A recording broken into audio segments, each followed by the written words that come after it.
Hello, hello, hello, hello. Oh my gosh, hold on one second.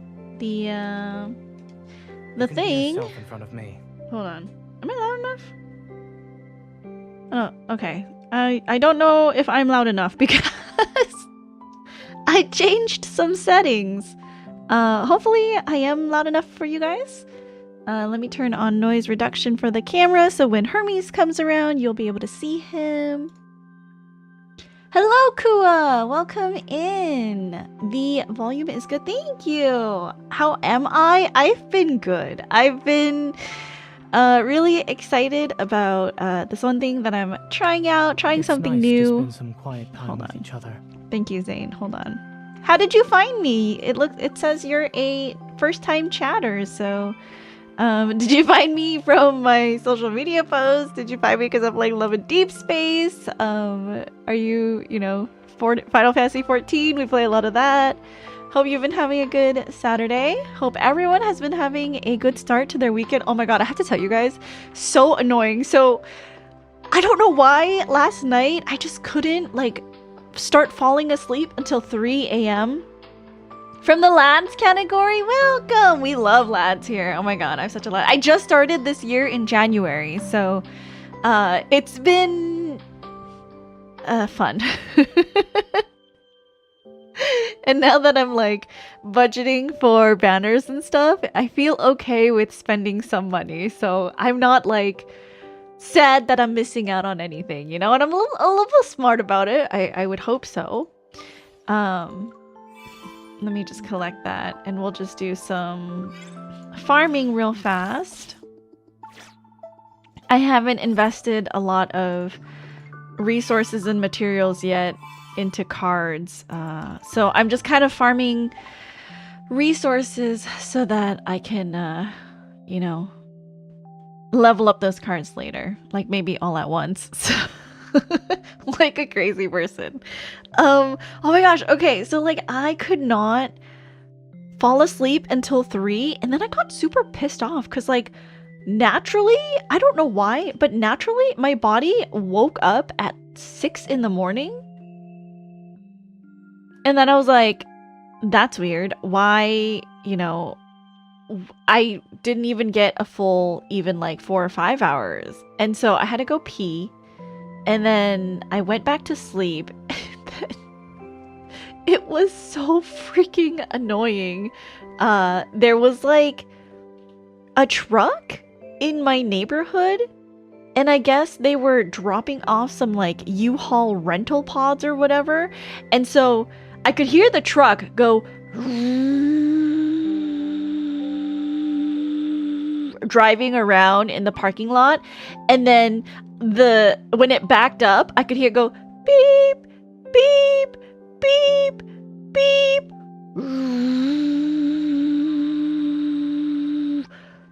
beep, beep.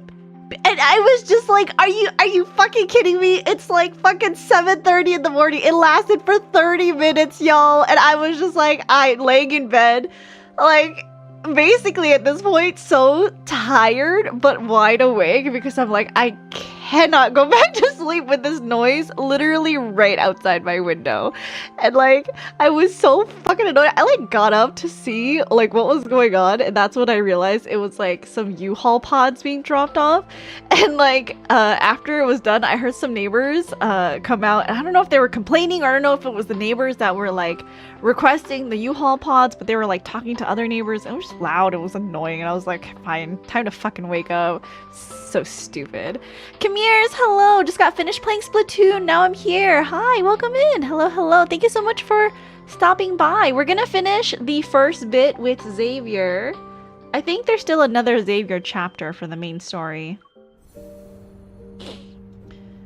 Yes, but recap, I believe we were dueling with Isaiah and Xavier came to save us, and we learned that the protocore field took us to a real, it wasn't a make-believe space, it was a real space, maybe where Xavier and Isaiah are from, because there was reference to a statue that maybe is like an actual statue from their past. But it was not messed up. Like, it wasn't in ruin. Which I assume their kind of home is now kind of like in ruin. Maybe that's why they had to leave. I'm not 100% sure. Okay.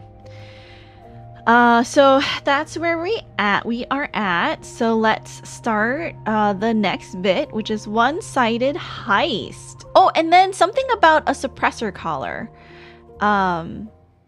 Xavier has on a collar? I don't know. I'm not 100% sure why that's important. They kind of went over it in the story, but like Isaiah, either Isaiah or Jeremiah mentioned it, and then I think Xavier kind of brushed it off. I also didn't finish the last chapter. We're probably not gonna finish today. I have a strict stop time around like 12:30, because today's the day, y'all. I'm gonna try to ride my roommate's e-bike all the way to my office workplace, and then I'm gonna ride it back. I'm just testing to see if that commute is doable for me, how long it will take, just because I don't know if you know, but we have some kind of fuel crisis going on right now, and every time I drive, and my car isn't even a gas guzzler. I own a Toyota Corolla, you know? Sometimes if I'm driving efficiently, I get like 35 to 37 miles to the gallon, but my car just fucking takes up so much gas, and it's expensive now every time I fill up, even at Costco. And Costco is supposed to be, you know, the cheapest gas in the area usually. And I'm not going to go out of my way to try to find a cheaper gas station, because you're literally wasting gas to save pennies. So I don't think that it would be worth it. And also time, you know what I mean? So I am exploring options to decrease my monthly costs and borrowing my roommate's e-bike to test the route to see if that is something that I can live without my car for, you know, daily commute. And if it works out, my sister did say that she could help me purchase an e-bike. And I mean, it's, you know, like, not just for like the saving costs, it would also be an easy kind of little bit frictionless way for me to add more physical activity into my day without a large like, what is it? Without a large amount of like dedication on my part to set aside time. I think that's the important thing. Okay, sorry. I just yapping. I was like, oh, I forgot this thing that I need to do. So I probably need to jump off at an exact time. Okay, let's start. At midnight, a building located in a commercial area still has its upper floor lights on. It's a normal occurrence. The well-dressed man finishes reading the documents in his hand. After confirming their accuracy, he feeds them into a paper shredder. In an age of paperless offices, he's one of the few who still prefers to work with physical documents. For certain intel exchanges, this tendency has become his signature style and calling card. The rough texture beneath his fingers gives him a greater sense of accomplishment. Text that's stored electronically makes him feel hollow. Cheap, inefficient intel is unworthy of the paper it could be printed on. I'm less excited for those chapters than I was for Death and Rebirth, but I have to do them since Caleb chapter may come soon, but maybe your life will give me more. Oh, your live will give me more excitement for those chapters. Of course, yeah, you're welcome to. I do all the voice acting for any of the bits that isn't voice acted. I also turn off MC voice just because I really enjoy voice acting, so it gives me a chance to practice cold reading and stuff. So if you enjoy that, if you like to just listen along, maybe put me up while you clean your house, do the dishes, I will be here to read you the story, so you don't have to. Maybe the nest should change its business strategy. Nightingales seem to be more suited for gathering intel compared to ants. As he waits for the shredder to go through the thick stack of documents, he brainstorms ideas for how to improve his business. A handmade business card turns in his hands and light flows across the name Randall. It's rather ordinary. There aren't many moles left in the N109 zone. Wasting them on Ever's scraps isn't worth it. I should save them for something worthwhile. Well, well, well, it's AAPI Superstar Princess Lady. Oh, Dua, welcome in. Hello. Yes, if you guys don't know, I will be I will be guesting. Sorry, Atra.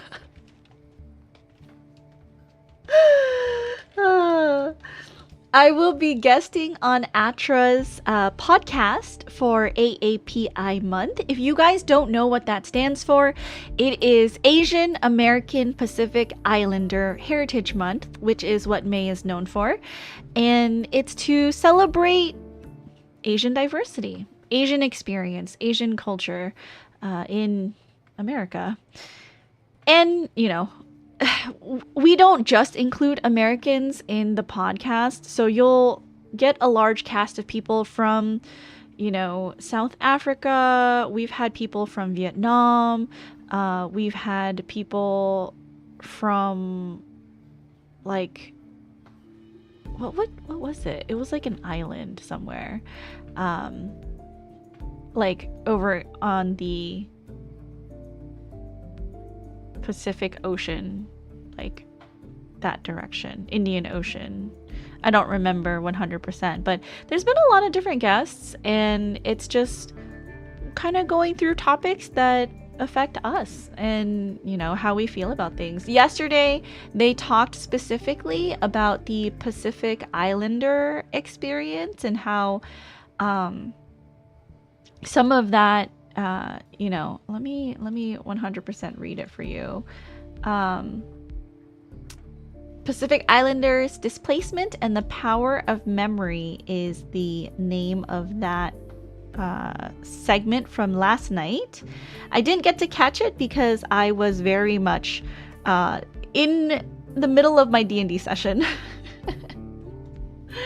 And today's episode will be on Asian authenticity, commodification, and the AAPI diaspora. So kind of, you know, a mouthful, but basically talking about, you know, how memory and nostalgia affects Asian Americans and how, oh my gosh, thank you for the follow. I'm into Asian culture with like anime and K-pop. Yeah, of course. I'm sure you'll love the podcast if you would like to learn more from our perspectives. Today's guests, let me double check. Oh, no, sorry. My bad. That wasn't the, Atra ordered it wrong. We're not talking about that. We are talking about authenticity and Asian memory. My bad. Which, like, if you guys haven't seen it recently, it's a, while I think it's very funny because I'm Asian, right? Like I'm in a very Chinese time in my life. Sometimes when it comes from certain creators, it's just like side eye. Like I side eye you very hard. But it's things like that. It's things like brothy rice. It's things like Courtney's soy sauce eggs, you know, and I'm just like, okay, guys. But basically talking about how Asian food and culture has been like trendified and how young Asian Americans are trying to kind of reinvent and in some ways westernize our traditional food culture to make it more digestible to a Western audience. And like, what does it mean to be authentically Asian, or what does it mean to put an Asian American spin on certain foods or topics, you know, fashion. Does this kind of commodification pull us further away from our roots? So it'll be interesting. I think you will be interested in it if you are interested in the Asian diaspora and our experience. In the episode, we will have someone who is Vietnamese, that's me, and then Chinese and Cambodian, and I don't know this last, maybe Filipino, I believe. So those are kind of like our backgrounds coming into this talk tonight. Which platform? It will be on my friend's Atra's channel. So if you, I pinned it at the top. So it's Atramentum_X. He hosted the episode about Asian American Pacific Islanders yesterday. So you'll see that he was doing a talk shows and podcast episode yesterday. Today we will be going live at 4:30 p.m. Pacific time. So in about 6 hours time from now, we will be going live with that topic of, you know, trendification of Asian American culture and food. I hope you guys can make it. It will be, I think, a very interesting discussion. That vengeful merman doesn't need new lists for now either. What a shame. The oak elder behind Biosun Pharmaceuticals isn't easy to fool. This business, I need to carefully consider its next move. A flash of light appears outside the floor-to-ceiling windows and quickly fades. Randall pauses for a moment, then he looks at the clock. The hour hand hasn't reached 12 yet. Even in fairy tales, he should be safe at this time. If the magic hasn't failed, then trouble is knocking on the door. Two figures appear on the observation deck outside. One of them pushes open the glass door and walks in without any hesitation. He speaks as if he's here to collect rent. Savior. I heard you have intel on ever modifying my suppressor. I know, for example, that sushi in the West are adapted to Western taste. Oh, yeah, absolutely. Like the California rolls and like the rolls that you get at sushi places in general aren't very traditionally Japanese. Also, Kua, do you want to guess who my main is? Do you want to take a guess? Just, you know, from my personality, I guess. From what you, first impressions of me. Do you want to guess what who my main love interest is? I have two, but one I like much more. The second one is like middle, and then all the other boys are kind of at the bottom. So there's one I really, really like. I was gonna ask you. No, you gotta guess first. The guessing game is fun, especially since you already kind of have, you know, maybe an idea of me from how I talk and the things that I'm interested in. Because obviously I'm doing like this podcast with friends. Maybe the way that I present myself. I don't know. What do you think? Xavier, you know how to contact me. Is it really necessary to show up at my door in the middle of the night? Silas and Caleb are ties for you. I see. Also, if you're going to show up at this hour, you should have used your evil to wrap yourself in light before letting the particles slowly disperse. It would have been more fairy tale-like. What? That's I don't crazy. read fairy tales. What a waste of evil. Oh, miss, you're here together. Have we met? I've seen you at the nest, or rather I saw you, but you didn't see me. I catch the business card he tosses my way and study it for a bit. I soon spot a small line of text under several cute mushroom illustrations. The nest. Randall. So you were the one who designated me as prey for hunting day. You're giving me too much credit. My relationship with the nest is about as intimate as a pair of exes. Nothing is unusual about his expression. I'm about to drop the subject when I hear Xavier speak. The nest doesn't have an owner, but whoever serves as its face gets shifted around. It's his turn for now. That's confidential information. You say it like it's not a surprise. Oh. A light blade is pressed against Randall's chest. Xavier is already behind his office chair. I unhurriedly reload my hunter firearm, disengage the safety, and point the barrel at Randall. Since you're a data broker, you should recognize the bullets I loaded. This is unnecessary. I'm not being uncooperative. That's enough nonsense for today. The files. Under my gun barrel and Xavier's blade, Randall wears a wry smile, yet he still shows little to no fear. He inputs a series of passwords on the table and scans both of his palm prints. A hidden compartment slides out. Xavier uses his sword to pick up one of the papers. He glances at it before quickly setting it down. That's it. This is all I can get. The Gaia Biotechnology Research Center isn't a haphazard operation. It's not the same institute as before. Xavier nods at me from across the table. I understand what he's implying. Then I put my gun in its holster and retreat to the floor-to-ceiling window. The bright office lights grow dim at the same time. When we're plunged into darkness, Xavier returns to my side. Before we teleport away, I faintly hear him bid Randall farewell. Your services aren't special in the slightest.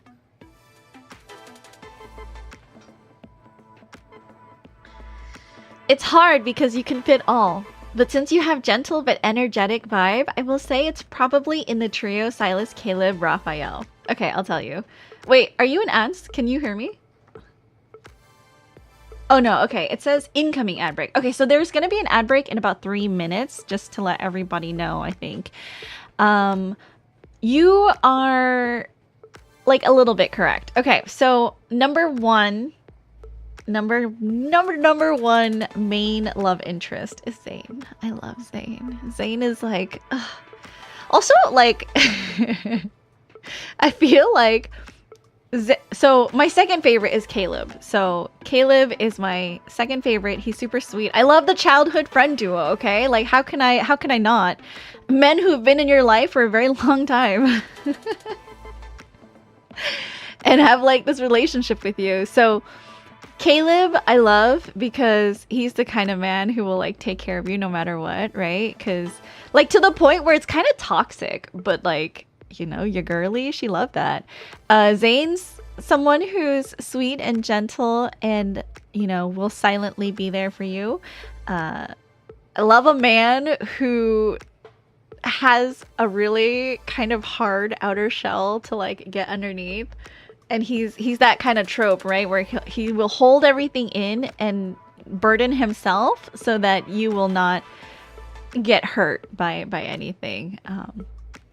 I mean, Caleb and Zane both do that in different ways, but Zane's is a little bit more self-destructive and Caleb's is a little bit more like, I will destroy the world to protect you kind of vibes.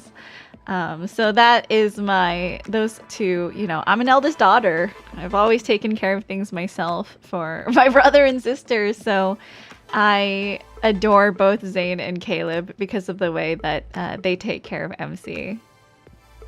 It just feels for me like something that I've kind of been missing in my life. That like time, attention, and care. But I mean, not to say that like all the other guys aren't good. Like they're all very sweet and handsome in their own ways. But I just really like Zane and I really like Caleb.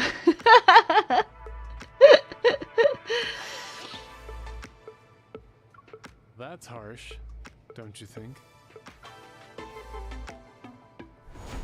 Like, look how handsome Xavier is. I can send a message that confirms Isaiah's intel is accurate to Jeremiah. Maybe that'll help him trust Isaiah a little more? Why didn't you take the papers with you? Leaving them with Randall means he'll sell them as intel again.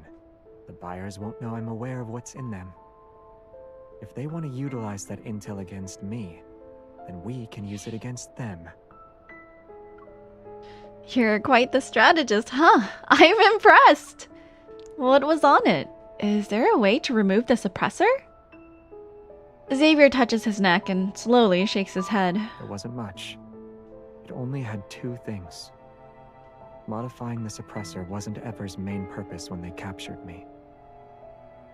Gaia Biotech wanted my evil genes, but the suppressor made extraction impossible. So they made a last-minute request to Soren. They asked him to modify the suppressor. The second part said that Soren's modification was successful. He strengthened the suppressor's restrictive effect. The evil I can use is more limited now. Oh, so like Xavier's even more powerful. Got it. Got it. How long has the suppressor been on his neck? That bastard! Where exactly did your suppressor come from, and why was Soren able to modify it? This question— he's about to answer for me! This question has been weighing on my mind for so long. Now is an appropriate moment to ask it.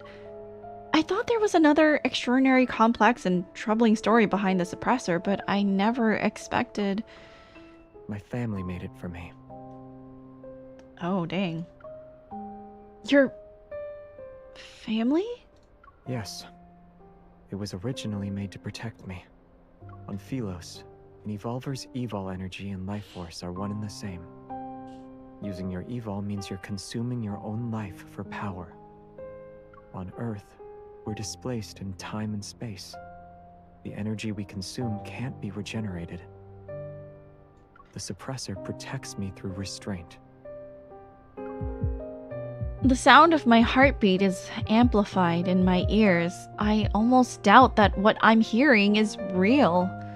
Despite all this, Xavier can still sound so calm. Of course he could. He knew this was his fate for a long time. What else can he do aside from getting used to it and remaining detached? Are you that surprised? What you're basically saying is we shouldn't remove the suppressor. No wonder Isaiah said it'd be suicide if we do that. I tighten my grip on Xavier's hand and deliberately repeat those words. We can't remove it. Did you forget what I just said? I want to hug him. I know. Poor Xavier. Xavier casually squeezes my hand, his tone becoming more relaxed. The documents didn't reveal a method to remove the suppressor. So launching a surprise attack against Soren now would be difficult. When we wake up tomorrow, we'll need to think of new approaches. Are you really giving up on removing the suppressor? I don't have a choice. Researching these technological mechanisms isn't something I'm good at. I can't do it. Seeing him shake his head with genuine sincerity, I actually feel relieved. An emergency call from Jeremiah. A bunch of white-gloved men with new type protocore weapons just burst into the flower shop. Uh-oh. We used the car to escape.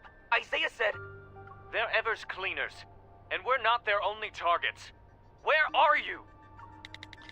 I'll share my real-time location with Jeremiah. New type protocore weapons? White gloves? I think I've seen intel about this on the dark web. They're the ones who handled the dirty work forever.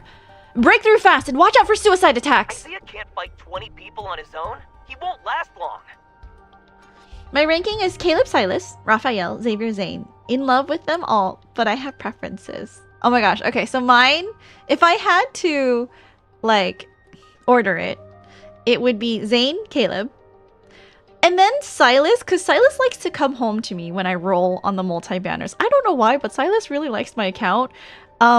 Then Xavier, even though I have no Xavier 5-star card, that man is allergic to me. And Raphael. For me, Raphael has the personality that I like the least because I think he's too playful.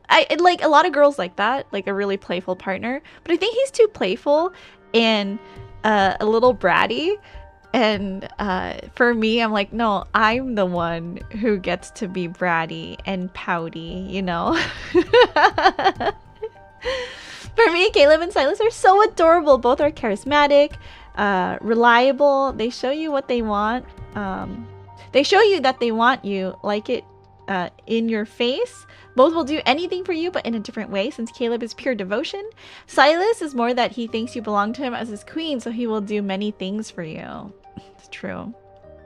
For me, I'm also like very emotionally, I feel like I'm avoidant detachment style. So I think it fits Zane a lot. That's why I like Zane. Naturally, I'm very avoidant, and like I understand a lot why Zane is the way that he is, and you know why he. Hello, Squiddy Lee. Welcome in. How are you? Hello, hello. Are you here from the Love and Deep Space category? If so, who's your favorite love interest? We're just talking about why we love the men that we love so much. My favorite is Zane. And yeah, like he just very like cool and stoic on the outside, but you know underneath, if you just dig a little deeper, you can feel his care and his passion and his desire. So that's I'm like I gotta work for it, you know. Some backtrackers are here too. Jeremiah's swordsmanship has always been one of the worst in our team. He couldn't beat them before, so it'll be impossible now. Got it. Focus on getting out of there. The call ends and the chaos in the other end temporarily fades. I know all too well that we don't have time to sit around and come up with anything new.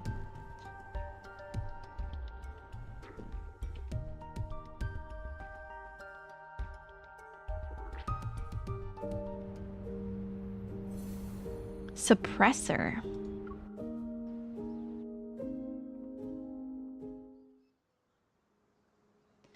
On an ordinary workday morning, people pass by the street corner, but they don't smell the familiar scent of flowers. It's not open today? I wanted to pick up a few flowers for the office. You didn't know?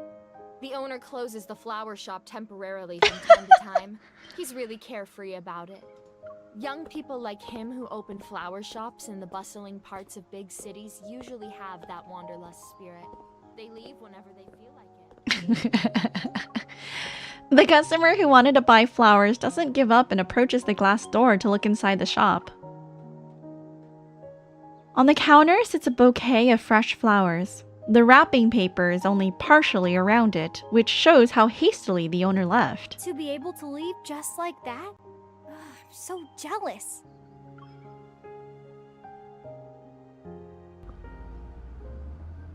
We've been driving for so long that anyone who's been trying to keep up should have lost us by now.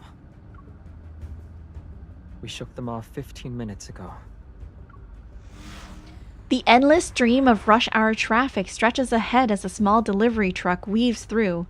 Swaying relentlessly, it takes advantage of its slender build. Some drivers pull out their phones to capture the truck's flashy maneuvers. Unfortunately, they lose sight of their target in the blink of an eye. But our choice is obvious. We'll catch up sooner or later. A cold snort comes from the passenger seat. Why don't you just ram into everyone and send them flying?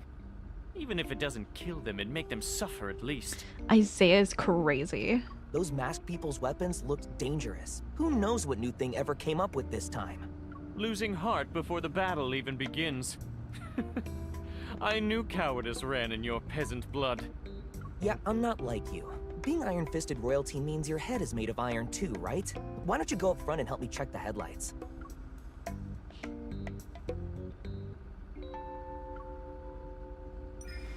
Before this battle can escalate further, I shrink back and retreat to Xavier's side. If circumstances hadn't forced our hand, there wouldn't be a place for you in my They're squad. so funny when they bicker. Raphael basically isn't my type because he is more for mommy issue girls, but I loved his idol card, so he moved up second. He isn't kind of similar, but since he is more for mommy issue girls, it's miss him the little thing, but he makes me laugh. I see. I can definitely understand. And I do think, for me, I do like the more dominant side of Raphael. Like, in the main story during the branch. when his like eyes were really glowy. That was hot. And in the most recent hot spring banner, his card, pretty hot. But yeah, I think I just prefer much more like active and like dominant men. You'd be perfect as No Hunt Zone number 99's headmaster.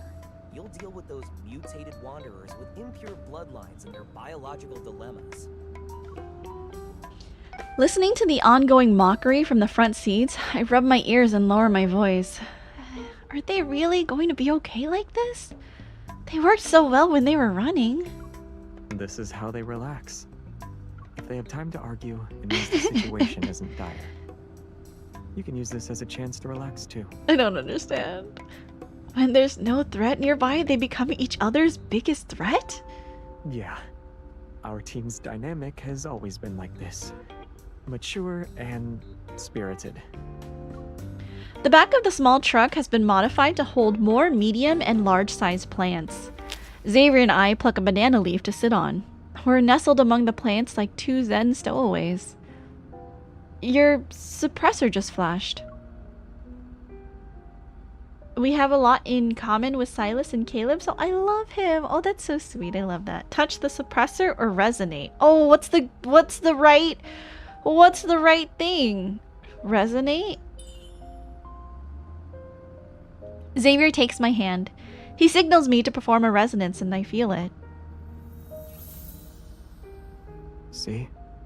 There's no problem, right?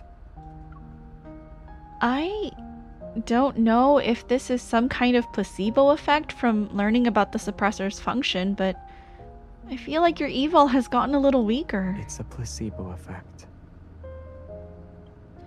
You seem to use your evil a lot whenever you fight. Maybe it is actually getting weaker? I don't use my evil that much when I fight. Even then, I keep it under control. I just happen to be very strong. It's still effective, even if I don't use it properly. That makes sense. A few specks of light float up from his palm. Their glow is the same as it usually is when I push them with my finger. They spin in circles. From its birth to its death, a star witnesses the passing of billions of years. Its energy is enough to outlast several generations on Earth. Even if there's a day when I run out of energy, it won't happen for a very long time. You're really optimistic. I've acknowledged the suppressor's existence, but seeing Xavier affected by it makes me feel even worse. That red light is like a countdown before an ending arrives. Its presence alone fills me with unease. They headed straight for Philo because there's a group of backtrackers who sided with Soren, and they're after you? Other backtrackers weren't hostile towards Xavier. They didn't target him the way Soren did either, but now? The backtrackers were never a harmonious group to begin with. Who knows how many people are putting their pent-up resentment on his shoulders. Just notice the dog at the corner. Yeah, it's my baby boy Hermes. He's a sweetie. Silas is a brat enabler and Zane is a brat tamer. I like that. I agree. Caleb is a brat maker.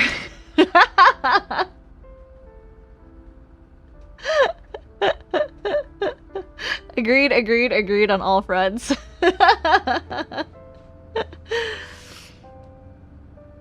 Teen cats? Oh, I mean, cats are okay. I think they're cute, but I'm very allergic to cats, actually, so I would prefer not to be in a room with them, if possible. If we view their actions as ones that are driven by emotion, then we'll be severely underestimating the backtrackers. Those willing to cooperate with Ever, and the ones who left at a later time, aren't fools. In this cramped space, Xavier adjusts his posture. He stretches out his left leg, his body swaying gently with the car. It's because they're intelligent that every decision they make is the optimal choice. Even if those decisions would tear the team apart and turn former comrades into bitter enemies? Tear the team apart. turn former comrades into bitter enemies? The original backtrackers were formed under similar circumstances. Everyone who joined knew the title of backtracker didn't carry any honor on Velos. Interesting. It meant rebellion, resistance, and desperate madness. What does that Our mean? journey didn't set off with any blessings. No one would wait for our return on the other side of deep space. Xavier. Between choosing to be abandoned by everyone and being forced down a path of betrayal, the former takes a lot more courage. I frown. I understand Xavier's interpretation of the backtrackers, yet deep down, I don't want to accept it. After working together for so many years, they understood me, and I understood them. I understood the confusion, the disappointment that kept building up after each failed attempt. I also knew that even though the path ahead was shrouded in thick fog, not one person actually gave up.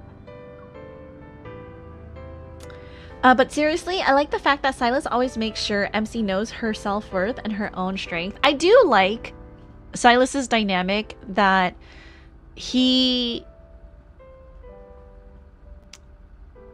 How do I explain this? He does it in a way, like he'll tease MC in a way where he makes it okay for her to tell him what she wants, you know? And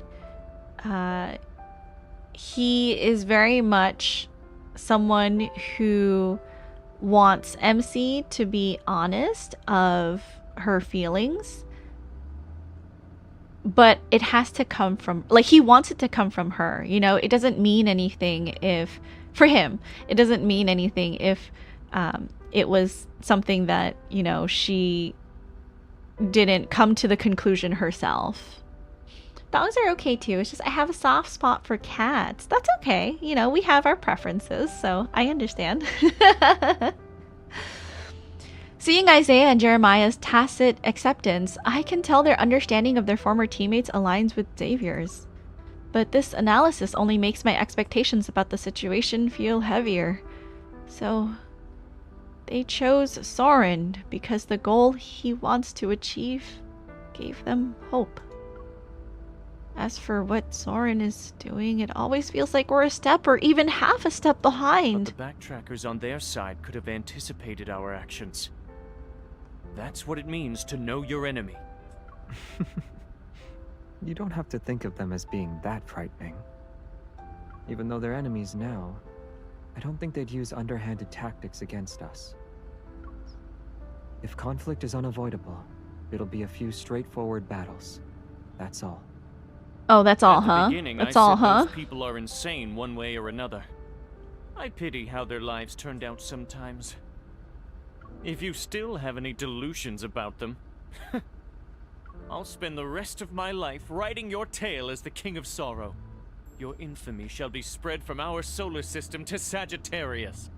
Every star in the galaxy will know your name. You write books?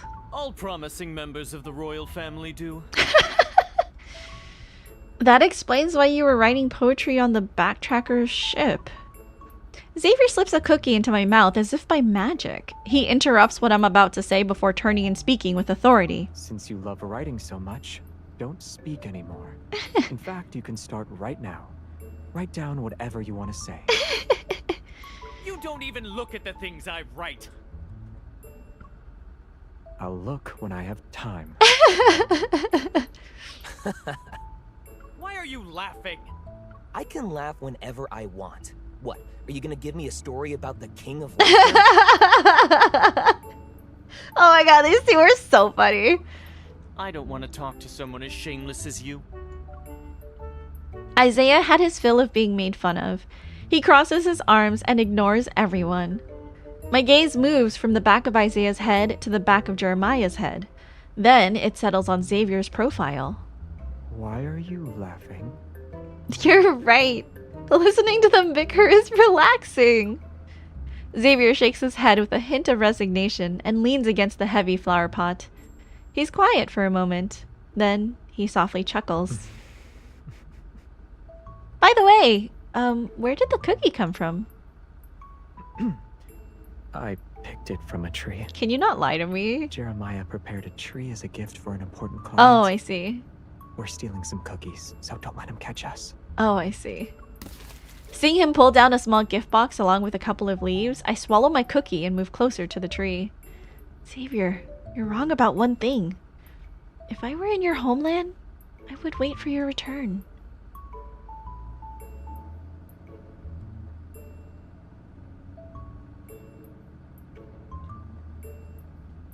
Ugh, he knows we would wait, right? He knows.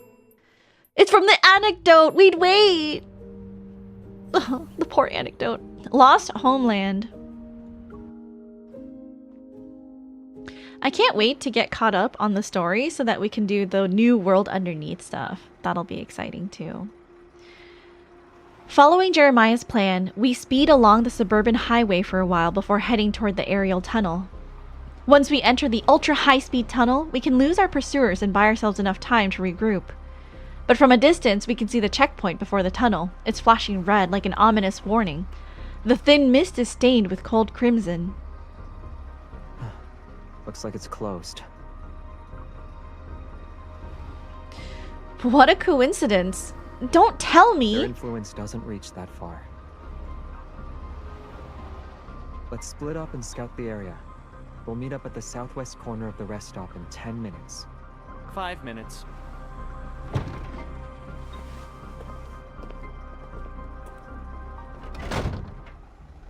After dropping us off at the intersection leading to the rest stop, Jeremiah makes a gesture behind the truck windows and slowly drives away.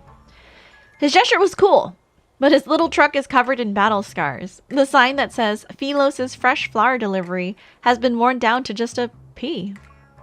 How can its interior be intact when it's covered in holes? Aside from the shell, nothing on this truck is original.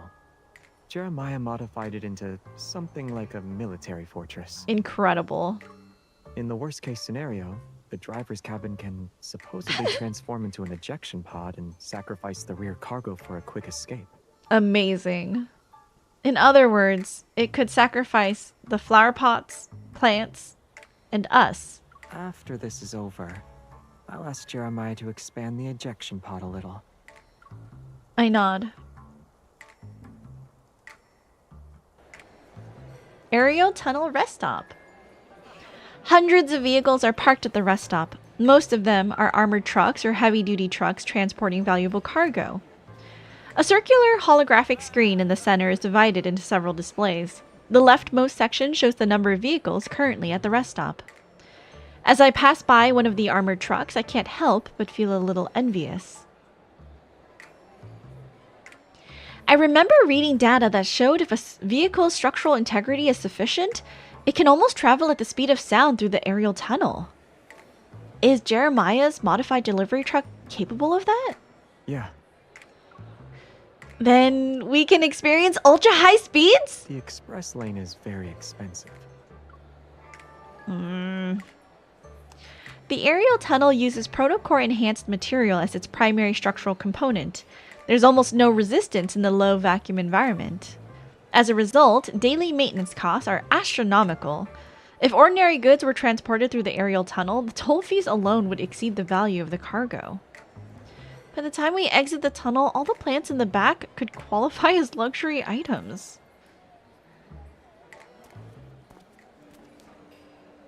Tunnel instability is normal. It's been in operation for 2 or 3 years. When will it reopen?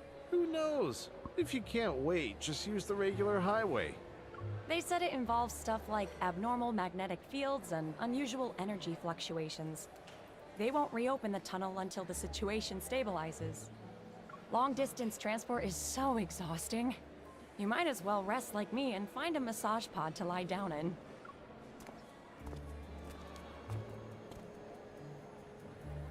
After questioning some truck drivers, Xavier and I head to the southwest corner of the rest stop to meet up with Jeremiah and Isaiah. The explanation given by the staff is consistent with the information we obtained. There's no telling when the tunnel will reopen. Did they give a reason for why it's closed? Abnormal magnetic fields, energy fluctuations, and other factors are causing instability inside the tunnel.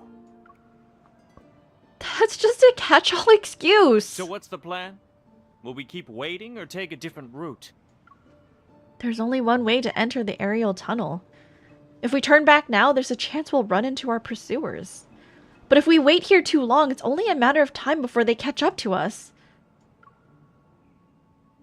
Oh. I don't know, let's wait. Let's wait a little longer. The rest stop is close to a checkpoint. If anything unusual happens, it'll inevitably alert the eval police officers and hunters who are stationed here. Even if the backtrackers and the white gloves catch up to us, they probably wouldn't dare to cause a scene. The trucks at this rest stop are backed by powerful individuals, and the cargo they're transporting is invaluable. I don't think Ever would go so far as to offend the forces behind these shipments for Soren's sake. Jeremiah gives me a thumbs up. It's settled then. I haven't eaten or drank anything since yesterday, so this is the perfect chance to refuel. You guys should too. Don't go into battle on an empty stomach. It's okay. You eat first. We're not that hungry anyway. Yeah. We'll gather intel in the meantime. Thinking of that plant with nearly half of its gifts already devoured, Xavier and I adopt our most work-ready attitudes.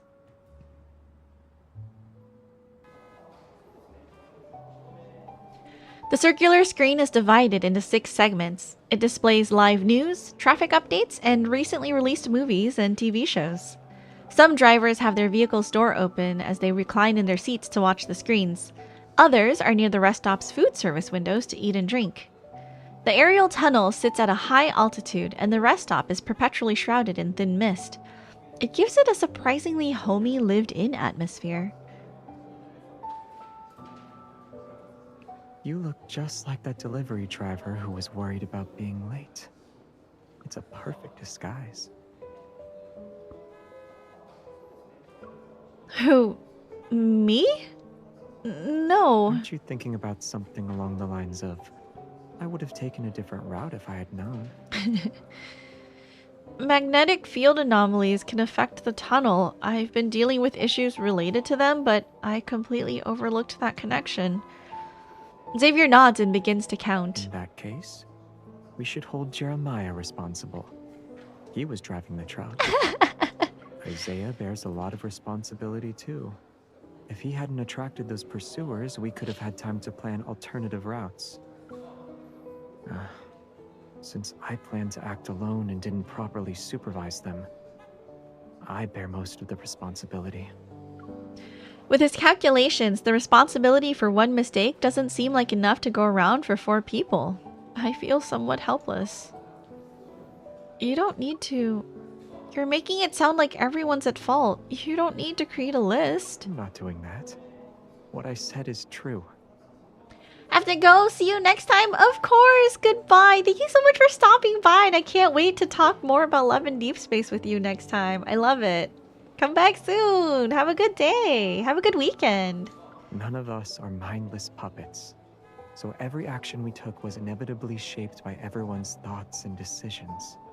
Let's put Jeremiah aside. If Isaiah found out you wanted to take all the responsibility, what do you think his reaction would be? He'd call me a sucker? He'd do more than that. He'll scold me for playing dumb, call Jeremiah a coward, and declare that he was also part of the mistake with his head held high. He really is your cousin. Xavier furrows his brow. He surprisingly looks unhappy. I know Xavier is right. In a battle where allies fight side by side, wanting to take on all the responsibility is disrespectful to your fellow teammates.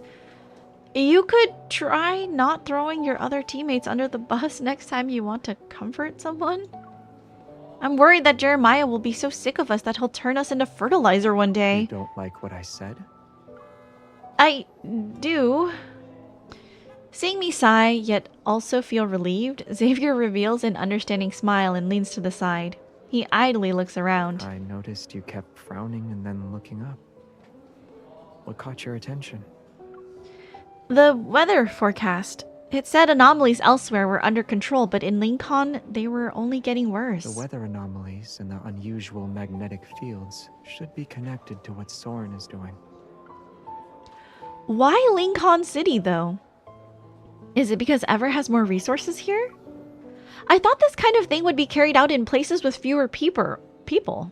It wouldn't be exposed so quickly. If his goal is to find a way to save Philos through a magnetic field overlap, then it can only happen in Lincoln.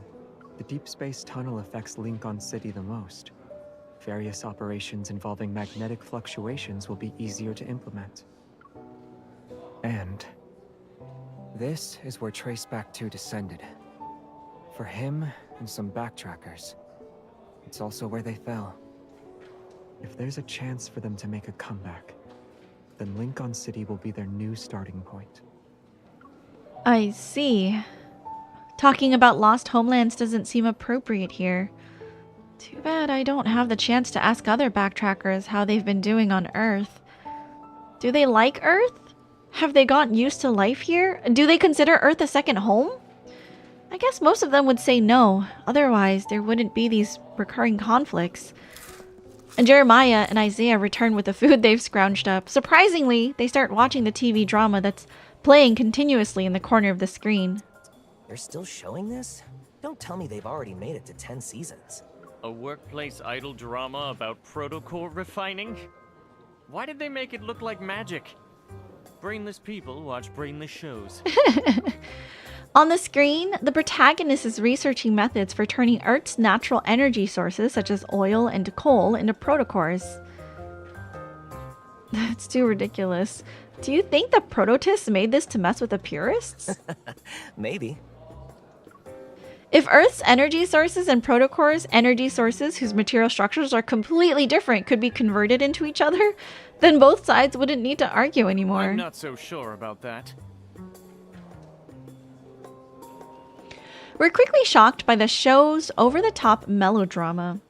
We can't give any more attention to our scientific discussion. Who's controlling the screen? I want to file a complaint. This is mental pollution. Forget it. There are still plenty of people who love watching this. If you don't like it, just look away. Quiet. Xavier suddenly stands up. With a grumpy expression, he looks towards the rest stop entrance. Uh-oh, they're here.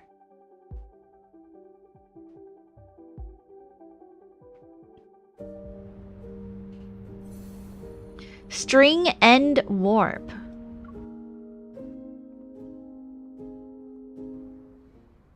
Something's off. The tunnel has been closed for some time now, and the information has spread to the drivers who are stuck here. After we arrived, fewer cars showed up, but at this moment, an armored truck is pulling into the rest stop station. Energy fluctuations. The newly arrived vehicle is loaded with a batch of active protocore energy weapons. There's quite a few of them. Isaiah is a piece of work. He's so funny. Him and Jeremiah are so funny. They might not necessarily be from Ever. But Xavier doesn't hesitate. Retreat. Get in the truck.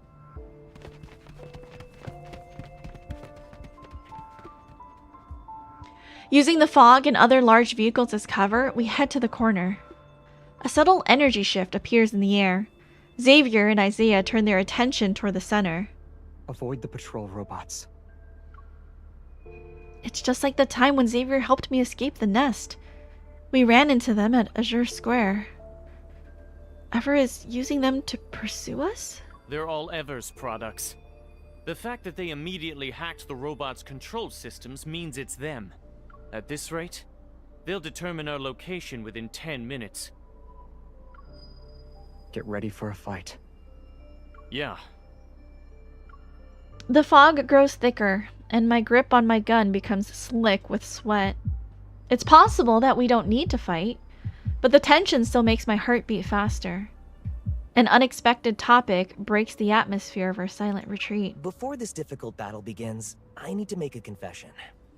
Over the years, I've been secretly taking parts from our backtracking spaceship to modify my truck.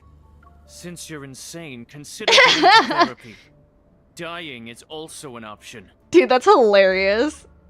Don't fight!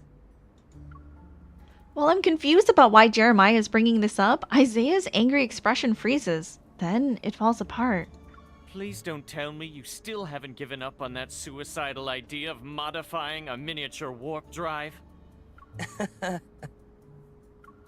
A miniature warp drive? Can that be built on a truck? Shocked, I looked at Xavier. Even his serious expression showed traces of cracking.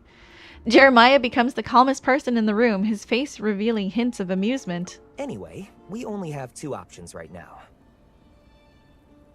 Either we charge out and fight, or we try out my truck's immature string and warp drive that I've poured my heart and soul into modifying. What's the success rate? If success is defined as no one dying, then it's 100%. The worst case scenario is that we won't know where we'll end up. Has your recklessness grown with age? Has your courage declined with age? Isaiah's brow furrows before relaxing. He scoffs and directs the question to me. It's your call. Yeah, you decide. Firstly, I need to know what a string end warp is. Secondly, did you forget that Xavier is your leader? It's basically a point-to-point space travel technology. But you've already made your choice, right? Both are a little extreme. Is there an option that doesn't require fighting or doing a space warp? Both of these choices are a little extreme. Then we can fight for a bit. If we can handle it, we keep going. If we're defeated, we teleport out. But performing a space warp under unstable conditions increases the probability of accidents. I try to think of a way to survive that isn't so desperate. Unfortunately, the alternatives that come to mind are more extreme than these two options. It'll be fine. You're supposed to trust your teammates. I need to believe in what we have. After organizing my thoughts, I turn to the three men's patient gazes and grit my teeth. Jeremiah, do you have a way for us to slip away without alerting anyone? I got you. Can we add an extra safety measure? We need to guarantee we'll stay within a certain range and not end up on the other side of the planet. There are people here who have extensive experience with unplanned warp points. Realizing he's talking about their experience using Traceback 2 across space and time, I can't help but feel somewhat nostalgic, though now's not the time for that. You really have been through a few epic adventures. Xavier, who got in first, turns around in a crouching position and pushes aside the branches blocking the rear door as he reaches out to me. Regardless of the adventure, you've always been there.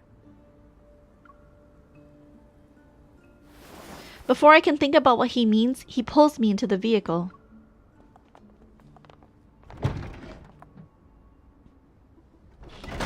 The door closes behind me. It seemingly shuts out all outside threats. Sandwiched in a corner hidden by two heavy trucks, the windows of the small vehicle flash. After confirming that the inside of the truck can't be seen from the outside, the steering wheel rises, and Jeremiah skillfully manipulates the control panel hidden underneath. Now it's a small truck equipped with a cloaking device and stealth tech. We can use the shadows for cover and slip into the tunnel's auxiliary road next to the checkpoint. Once we're there, we'll activate the string end warp drive. The tunnel will conceal the commotion, so hopefully they won't notice us. Alright. Everything progresses just like Jeremiah says. Neither the patrol robots nor the checkpoint detects us. The truck enters the tunnel's auxiliary road. At that final moment, Xavier extends his hand toward me as if to seek my consent. We'll blow up those patrol robots to show them we're hiding at this rest stop. That way, they'll waste more time here.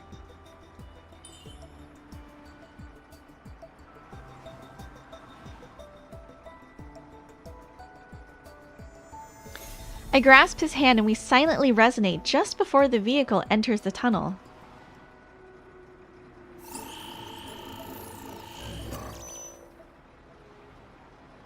Inside the rest stop, several figures are searching for something. Patrol robots hover in mid-air, their compound eyes sweeping across the tunnel entrance. Traces of cold red light flashes. Suddenly, all the robots lose power, their eyes flickering and going dark.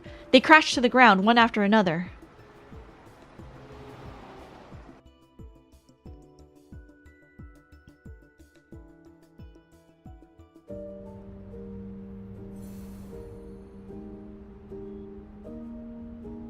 Okay, so now we go to... Okay. Should we just, let me choose the best thing that I can for this. Do I auto-equip? Auto-equip. Oh, easy. Easy peasy. Oh wait, do I need to change? Hold on. I don't want my thing to crash. Let me just change this to low quality. Just in case. Because if it crashes, it'll take down my like model tracking as well. So I would like to avoid that. Thank you very much. Okay.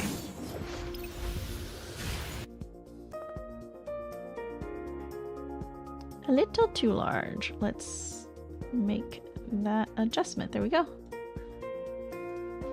All right, I'm just gonna let it run on auto because we are filthy autoers.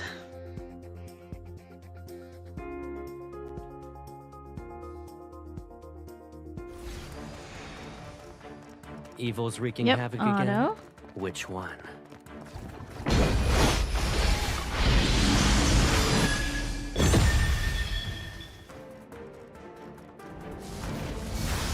Coming.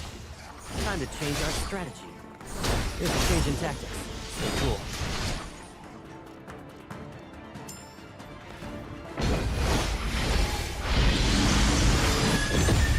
Oh god, it's so loud. Is it loud for you guys?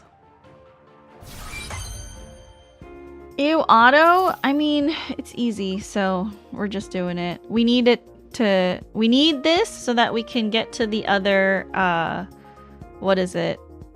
Story. Hello, welcome in, Chrono. It should switch to vertical soon, again, I think. Oh, nope. This is too easy.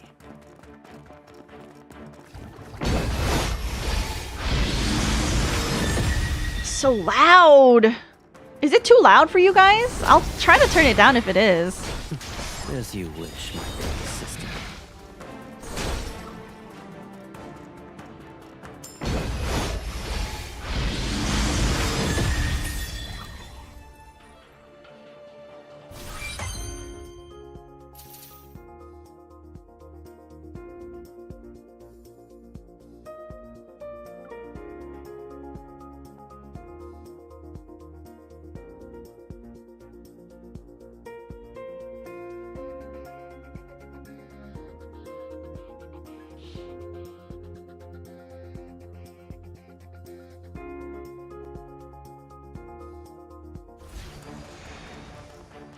A small test.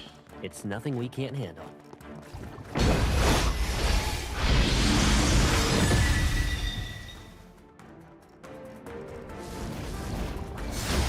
Coming. Using these tricks again.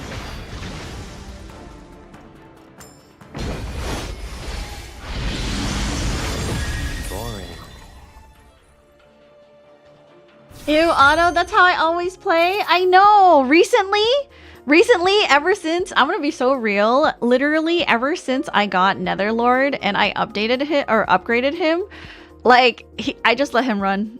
He's beaten so many orbits for me. I'm still stuck in one of Caleb's specific orbits, but I'm sure that's just because I need like better protocors or better cards right now. So I'm just kind of letting myself stay stuck. But then in the open orbits, Netherlord Caleb is like fucking killing it, dude. On auto, I don't have to do anything. And I get that daily done. It's awesome. It's so easy. I love it. And it's like such a flex, you know, when you can finish things on auto and let the game just do it for you. I'm just like, yeah, incredible. Oh, wait, hold on. There's more. I lied. Pursue. Pursue. But yeah, you know.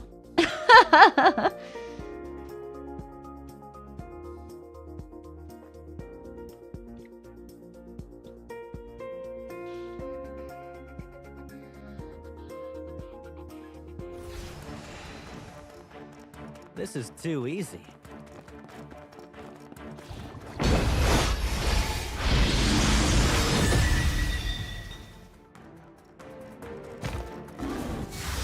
Coming. Let's see you dodge this.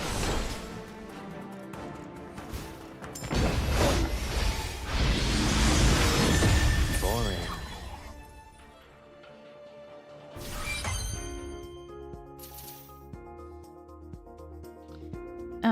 Done. Easy. I'm like, is there a next?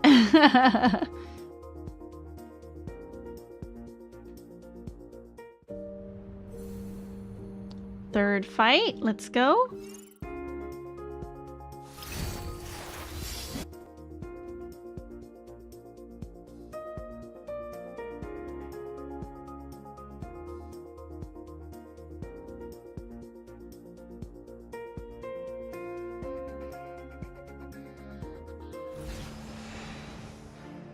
This is too easy.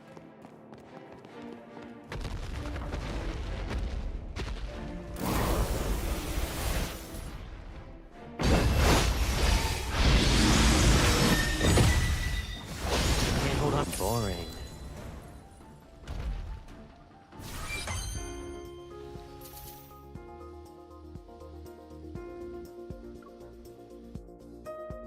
Okay.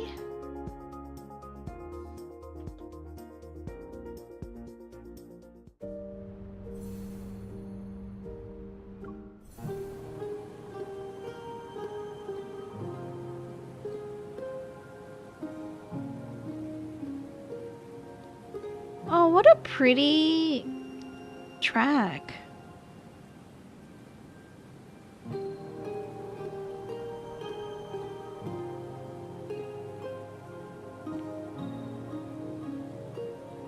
Oh, this is so pretty.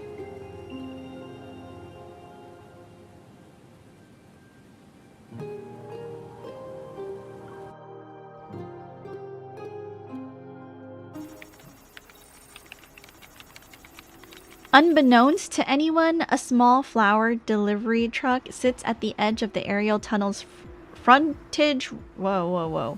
Frontage road. The vehicle blends into its surroundings. Jeremiah's movements have reached a level that's beyond my comprehension. I've heard of space warp technology, but I always thought it was nothing more than a theory, something for the distant future. I feel a little nervous. But that anxiety quickly recedes like a tide when I hear a poorly stifled yawn. Oh wait, no! No, we need to leave. Sorry. It's disgusting. I forgot to turn the quality back up. Can't stand it. He needs to look ultra smooth and HD. I gotta do it for the girlies, man. Okay, here we go. Now that this'll be better. Okay. Unbeknownst to anyone, a small flower delivery truck sits at the end of the aerial tunnel's frontage road. The vehicle blends into its surroundings.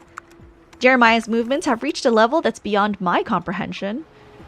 I've heard of space warp technology, but I always thought it was nothing more than a theory. Something for the distant future. I feel a little nervous. But that anxiety quickly recedes like a tide when I hear a poorly stifled yawn.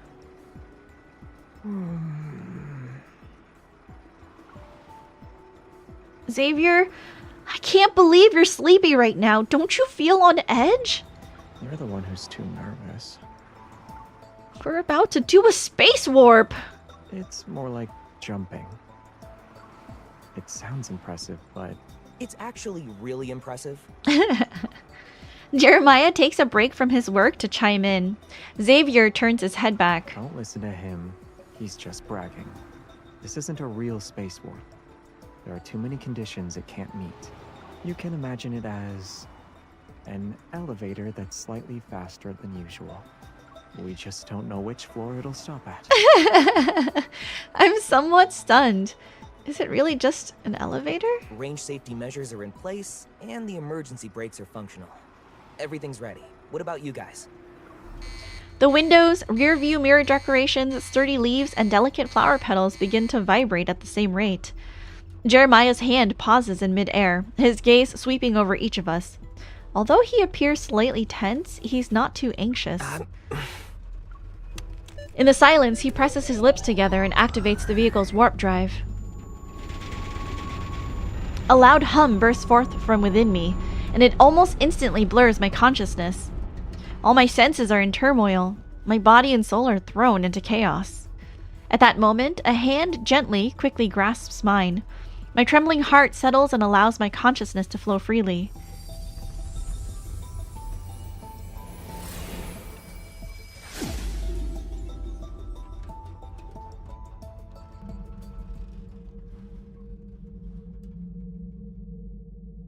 Invisible forces draw upon pure energy born from nothingness. They twist time and space. They accumulate and condense. A giant star death builds the framework for this energy. A collision in a binary star system strengthens its form. A wave of meteorite bombardment covers it with an outer shell. Finally, a faint fluctuation from cosmic strings sends it into orbit. After being incubated for hundreds of millions of years, it takes on the appearance of a young planet.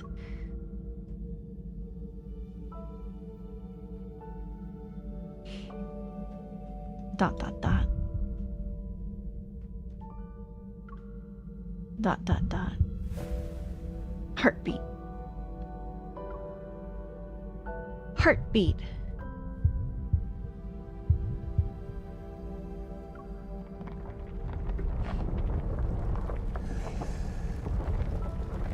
The birth of the universe, its flourishing growth, decline, and eventual collapse into an ether core play in an endless loop. It's a cycle of perpetual renewal. Welcome in, John. How are you? Light and dust flicker as they flow past. At first, it's impossible to tell whether I'm moving forward or backward, ascending or descending. It's as if my consciousness is being swept along a river. It converges in the torrent until it falls into the vast ocean of the cosmos. At that moment, the flowing universe calms and reaches a complete standstill. It's the perfect time to wake up.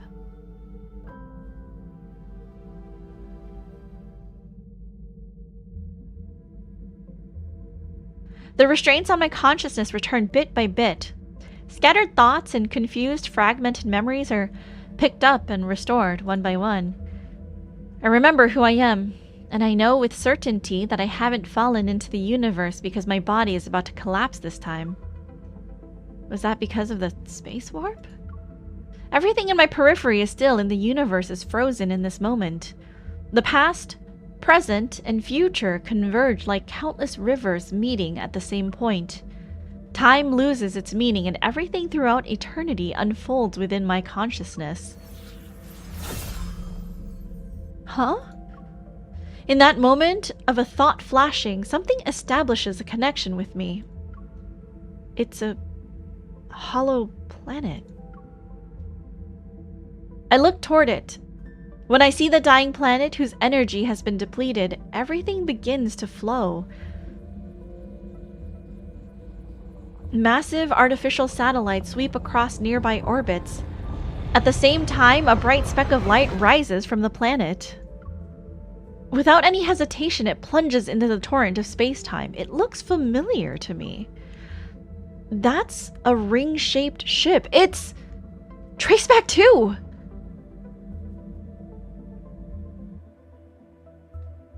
Hangover, but chilling, waiting on my coffee, and I have leftover soup warming up. Yum, that sounds delicious.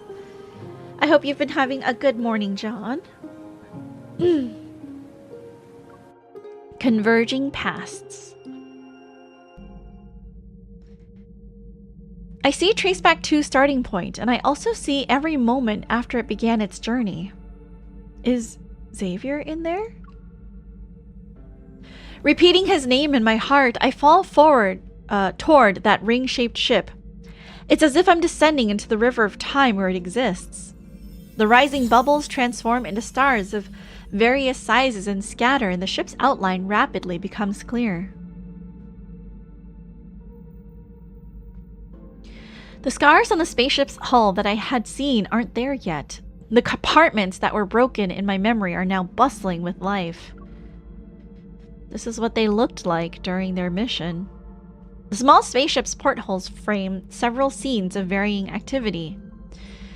On the cluttered workbench are equipment of various sizes, some familiar and some not. They sit in piles. I've seen traces of them at Jeremiah's place. 2 sisters who look alike are polishing their comrades' badges, the gleaming metal sparkling brilliantly in their hands.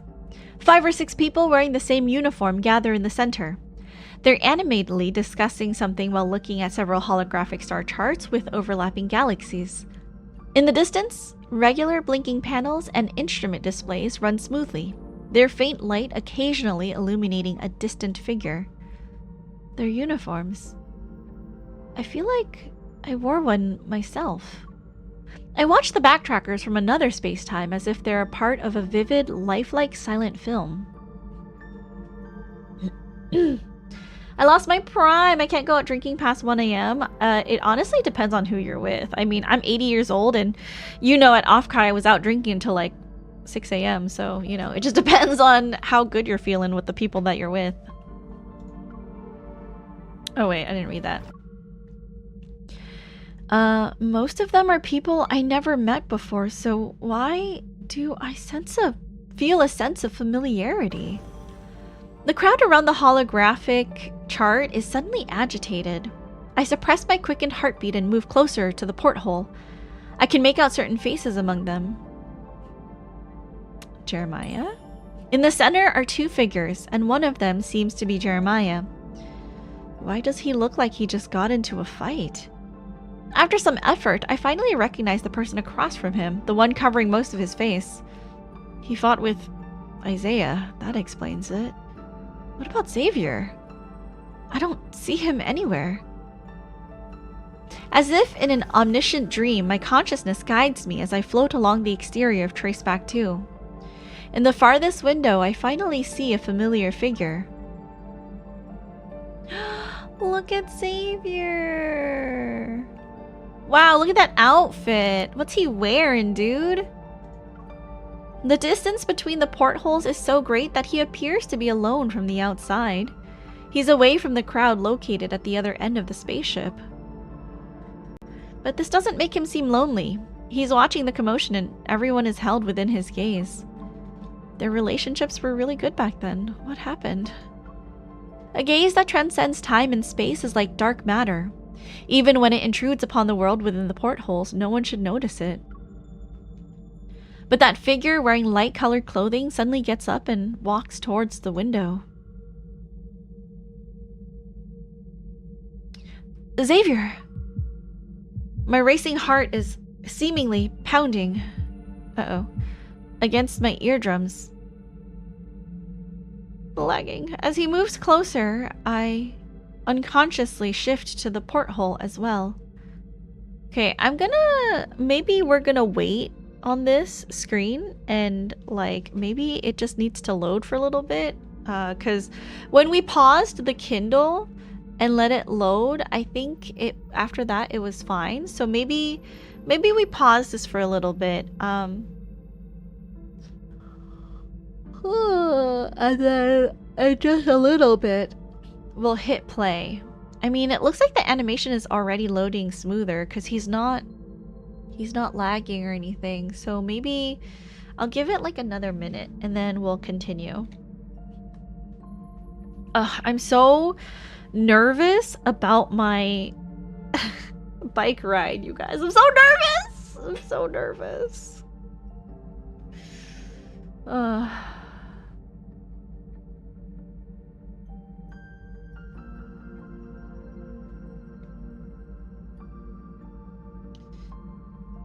You bought the bike? No, my roommate brought her e-bike, Storm, so I'm gonna try it out today to bike up to my office and then bike home. Just to see if I can do it, because I don't want to buy a bike before I test the route, because that doesn't make sense. Like, then I won't be able to return it, right? I mean, I could, but it would be a stupid reason to buy it and then find out that I actually can't physically do it. So I will try today. It'll be something like, I think 30, no, hold on. How many kilometers total? 12 miles. So it's gonna be 24 miles total. I will be biking approximately 38 kilometers today. So I hope that it will be easygoing. I don't know if it will be, but 38 kilometers. Yeah. Yeah. Even you're surprised, see? So I guess we shall see if I'm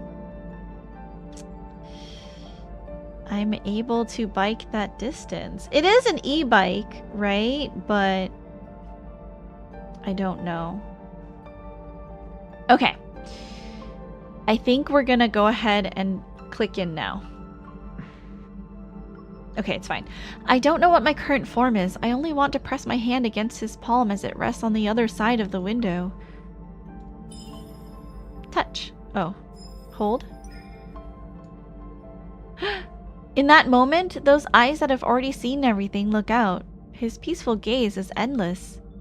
I don't know if my figure is reflected in his eyes, or maybe the countless stars in deep space cover his vision. Oh! Space shakes violently. My consciousness grows hazy and I only feel myself being pulled backward. I fall onto something soft. This is a seat? A vehicle compartment. The spacecraft overlaps with a philo delivery truck that's filled with flowers. My palm touches a window. It's not a porthole, it's the window of a truck. Everything instantly becomes real. Has the cosmic consciousness convergence ended?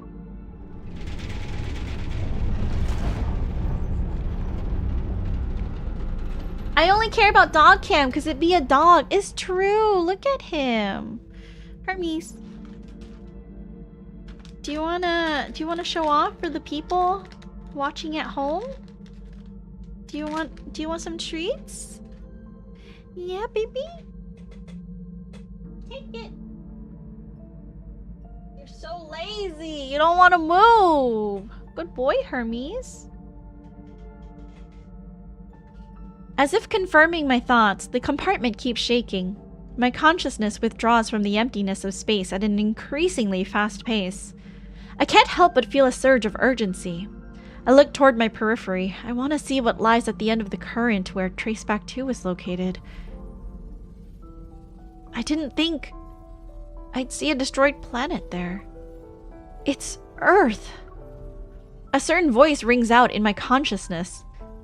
That is Traceback 2's destination, and it's what will become of the current Lincoln in the near future. In the backtracking torrent, the Earth's core flows with light once again. It continuously swallows the energy that had escaped. The tectonic plates that had already disintegrated are being pulled in the opposite direction. The planet's condition is being reversed. Among all this, a streak of silver light rushes towards the massive vortex formed by dust, meteorites, and planetary debris. At last, it's buried deep within the reformed planet. How could this have happened? Didn't Traceback 2 reach Earth? Panic grips my heart. My gaze moves away and Traceback 2 travels quietly through deep space. I see Xavier turn, and the cosmic fluctuation detector behind him receives a new signal. It's impossible to know what he saw. All worries sink into the sea of consciousness, and lucidity once again distances itself from me.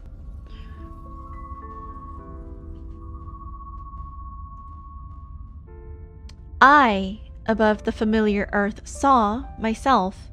The me on Earth is looking through the truck compartment's barrier to gaze at the void above. Meanwhile, the me in the air is rapidly falling. I see the image of myself reflected in my eyes. The familiar giant eye that once devoured me.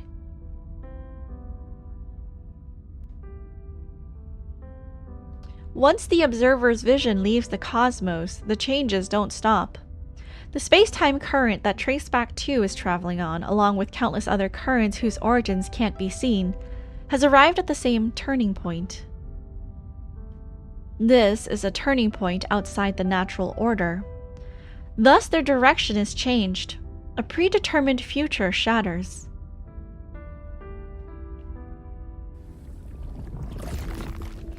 The air twists, a rift appears, and it spits out a small truck.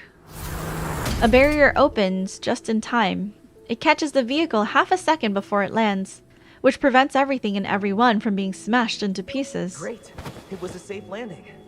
Whoa. Our spaceship? The place we landed at is none other than the depths of No Hunt Zone number 42. We're next to Traceback 2.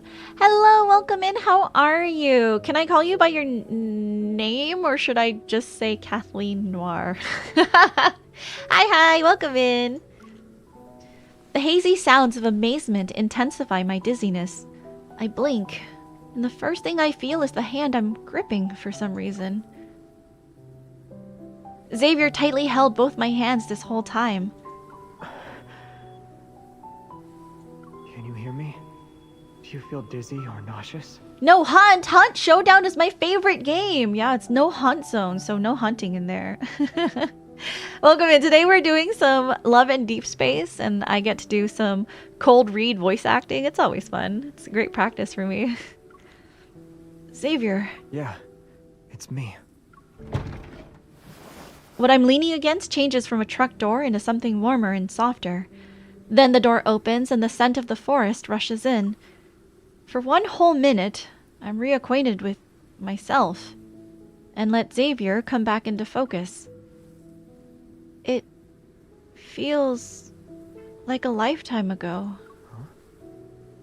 Thank you for the self-care. I will stretch. Oh, I needed that. Thank you. That feels nice. Make sure everyone is stretching, getting some water, maybe flex your legs a little bit. Still slightly overlapping with those images, he approaches me. Warm fingers gently brush against the area near my eye. The evening breeze stirs. The slight coolness on my moistened face is exposed. Xavier looks surprised. The other two figures, who are more blurry, stop in front of the truck. They don't approach. I blame you for this. Your driving skills are just as terrible as your swordsmanship. They're fighting again. Well, The faint sounds of conversation are far away, but Xavier is very quiet. The quieter it gets, the more disoriented I feel. Action, welcome in. How are you? Happy Saturday. Also, oh my god, how much sleep did you get? Because I barely got any. I feel like I went to bed late, and then I also woke up super early because my neighborhood was being so freaking loud this morning. It's a Saturday at 7 a.m. Come on, you guys. Don't make noise until at least 9. Please, I beg you, please. So I woke up super early, and it was terrible. I had maybe 3 hours of sleep. The worst. I mean, but it's basically the same as always. It was an hour shorter than usual, which makes me sad. Unsure of what to do next, I move my fingers and subconsciously loosen my grip. But nothing happens. The hand I'm holding onto is unwilling to cooperate. He has no way of knowing that I somehow missed making eye contact with him across the cosmos. But he's holding me tightly. My heart, deafened by overwhelming chaos, can finally hear the call of consciousness again. I shudder and hold him back with a firm grip. Before the space warp happened, your evil was out of control. Do you remember? A little. The ether core's energy must have surged. You weren't in the best shape. If I hadn't held on to you.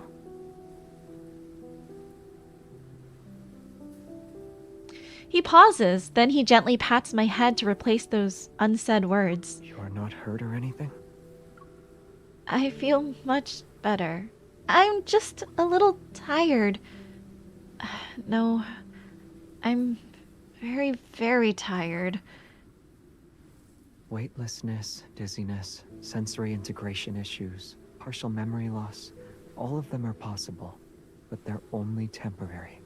I should have told you some tips for adapting to interstellar warps beforehand. They might have helped. I know. Someone will pay for this, too. I agree. In the end, I'm so exhausted that I lose the ability to think. Before falling asleep, the last thing I remember is me leaning against Xavier's shoulder. I listened to his slow breathing. That reality I had retrieved. It makes me want to cry. Oh, poor baby. Poor Xavier. I wonder like how the backtrackers were able to make it to an Earth that wasn't destroyed. So I guess like maybe from Philos they went to Earth and they had to travel back in time to get to where we are? Traces of betrayal.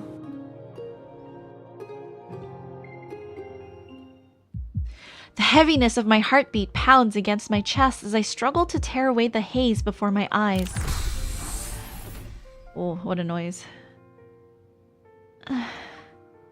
Seemingly enlarged, Xavier's face sways in my vision. I want to reach out and touch him, but I can only uncurl my fingers. Oh, cute! Look at that. Oh, cute! Ah, my heart! My heart! Xavier noticed this and leans down. He playfully nuzzles my hand with the tip of his nose. Did you sleep well? How are you feeling? He's so close. Even simple words have the power to make me happy. Xavier isn't separated by the torrential space-time. Beyond my reach. How long was I out? Less than 6 hours. The recovery chamber's data says your evil has stabilized. Once your fatigue fades, you should be okay. He supports my shoulders and helps me sit up. The people trying to intercept us are probably still investigating the tunnel. The commotion we created should be enough to delay them for a while. Jeremiah is fixing his truck. He says he wants to shorten the miniature warp distance so it can be used for flower delivery across city Is that blocks. gonna be okay? I feel like that might cause an accident or something. Like a truck just disappearing and then appearing somewhere else in the city. Like, that sounds like trouble, dude. So there's no need to worry. You can focus on resting until dawn. Right now, I'm lying in Traceback 2's recovery chamber. Xavier is by my side while Jeremiah and Isaiah are outside fixing the truck. A fragment of memory once dormant slowly stirs. Feelings that emerged in the cosmic consciousness surge again. I was once one of them. Together, we shared a thrilling cosmic adventure. The cosmic coordinates Traceback 2 originally had. Where were they exactly? Did something unexpected happen before you arrived? The unexpected question causes Xavier's expression to falter slightly, and his hand on my shoulder tightens in response. What did you figure out? I force myself to raise my arm and grab Xavier's fingers. I saw that you were supposed to arrive at an Earth as it stood on the threshold of destruction, but you're all alive and Earth is fine. Was I seeing things? As I ramble, the surprise in Xavier's eyes gradually fades. He squeezes my fingers as he continues questioning me. What else did you see? I saw you. All the backtrackers. Jeremiah and Isaiah were fighting, and there was someone who reminded me of Soren. I also spotted people I had never seen before. What about me? I saw you too. He turns and sits down. With a more serious expression, he lowers his gaze.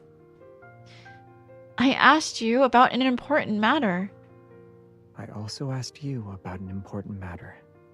You saw all of them. So what about me? Oh. I understand, of course, that this gentle questioning is his unique way of reassuring me. Fortunately, he really is safe and sound. I pull myself out of that overwhelming panic. squeeze his fingers, and clear my throat. I saw you, but it seemed like you didn't fit in. It took me a while to find you. Why were you by yourself near the control panel? Were you too intimidating? Everyone was too scared to hang out with you? It should have been my turn to be on duty. Otherwise, I would have stepped in when Isaiah and Jeremiah were fighting. You'd break up their spat? I'd remind them that comrades who fight get punished. So if they were going to brawl, they might as well make it count. Otherwise, it wouldn't be worth it. You're devious, Xavier. No wonder you stayed so far away. You enjoyed the show. Aside from their fight and typical tomfoolery, did you see anything else? It sounds like the Backtrackers are a disorganized group of misfits. You know how no one sees you work hard, but you get caught when you slack off? It's a universal law. Besides, I didn't bother to look at anyone else once I found you. Xavier tilts his head slightly, as if his curiosity has been satisfied.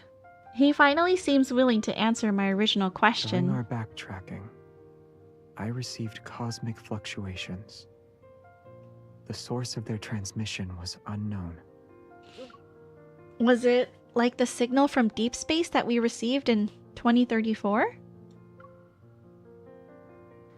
Xavier freezes for a moment, then his expression suddenly softens. His smile carrying a profound meaning that's difficult to read.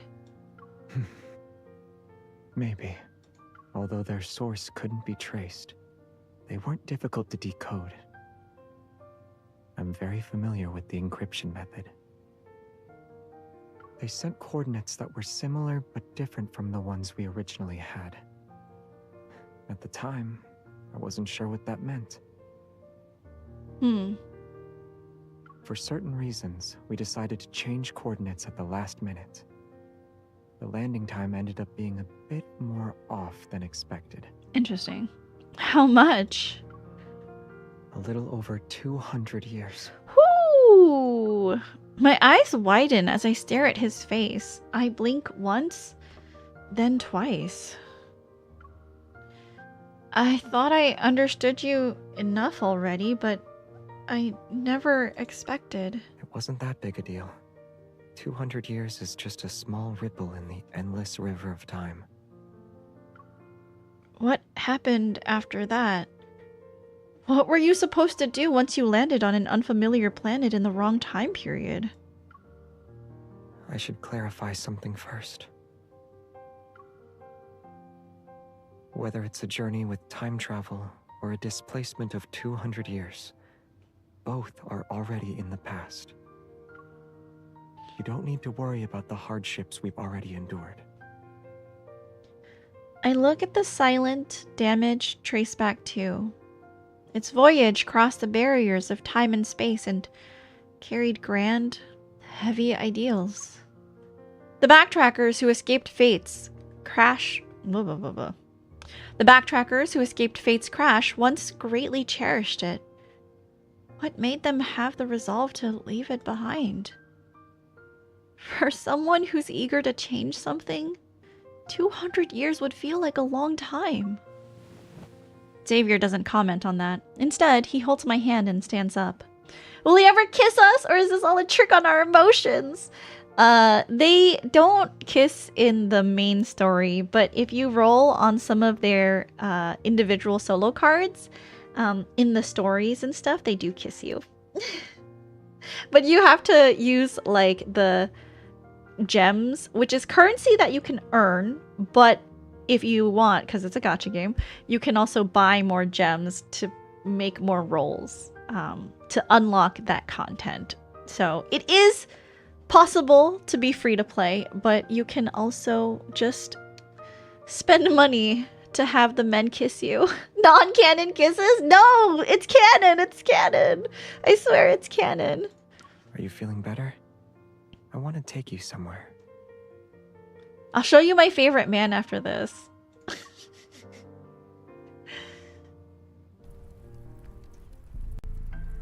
The deep, inky darkness is diluted even though the horizon hasn't broken free from the merged silhouettes of distant mountains and dense forests. At least the night isn't as dark anymore. Xavier brings me to the back of the spaceship. Scars cover the hull, and tangled, exposed cables hang like sinews. He pushes the vines aside and opens the small hatch door hidden underneath. There's an internal network composed of chips. This is Traceback 2's energy transmission system module. What you're seeing makes up roughly 3/1000ths of the entire system. If there isn't enough energy to power it, the spaceship will lose propulsion. Over those 200 years, repairing the spaceship became everyone's primary concern when we realized that achieving our goal would require careful, long-term planning. I see. He takes my hand and places it on the delicate panel. Use your evil to sense it. The transmission system suddenly turns on. It rapidly consumes my energy, but the process of converting kinetic energy as well as the transmission isn't smooth. It's like a pipeline with too many breaks. The loss during transmission is very high. Is it because of the damage? It's the opposite. His large hand covers mine, and the calluses from wielding a sword brush against my skin. They carry the solemnity of two people drawing a blade together. Xavier lowers his gaze and silently releases his evol. I immediately follow suit. Following his guidance, I detect traces that I couldn't find before. I sense several classes of evil, but the residual energy is already very faint. These are... It's the power of other backtrackers. This part of the transmission system has the least amount of damage. At the time, we decided to prioritize repairing it. What you're seeing is the result of that. A warmth flows into my heart along with his explanation. I gently touch the transmission system with newfound reverence and try to expand my detection range. It works. Now that it's several square meters wide, the evols I can sense become more numerous. Some are intense, others are gentle. Each seemingly has a different personality, just like their owners. 033034 in Section G is almost fully repaired. The next phase, if we continue to supply our all that awaits us is failure. Can we try again, please? Hey. Moving too? This doesn't involve just one person. The spaceship, it affects everyone. Your orders, I won't accept. There was mutiny. Oh, that was a loud noise. Oh my god, what happened? It's like a horror movie. Those moments in time have been preserved by the transmission system as energy. They appear as hollow pieces of amber in places where the light illuminates them. The backtrackers once gathered here to repair the massive Traceback 2, and it was this place where they left traces of them parting ways. They fought one day. Afterward, half of the people who had been repairing the ship gave up. Oh, no. Later on, several more among that group left. Fewer people stayed behind. Oh. And after a very, very long time, it became what you see now. Fragments of light drift like dust from the vines he brushes aside. As the night wind rises, they scatter and land on the grass. Faint light pours down from behind us. Our shadows are cast on the damaged surface of Traceback 2. They bring an energy fluctuation. Sensing something, I turn and look toward the east. The morning sunlight rips open a line along the distant horizon, and the towering structures in that area cast long shadows. Once our eyes adjust to the light, we realize it's a magnificent giant sword standing upright. It's as if it cleaved heaven and earth. The holy sword of the goddess!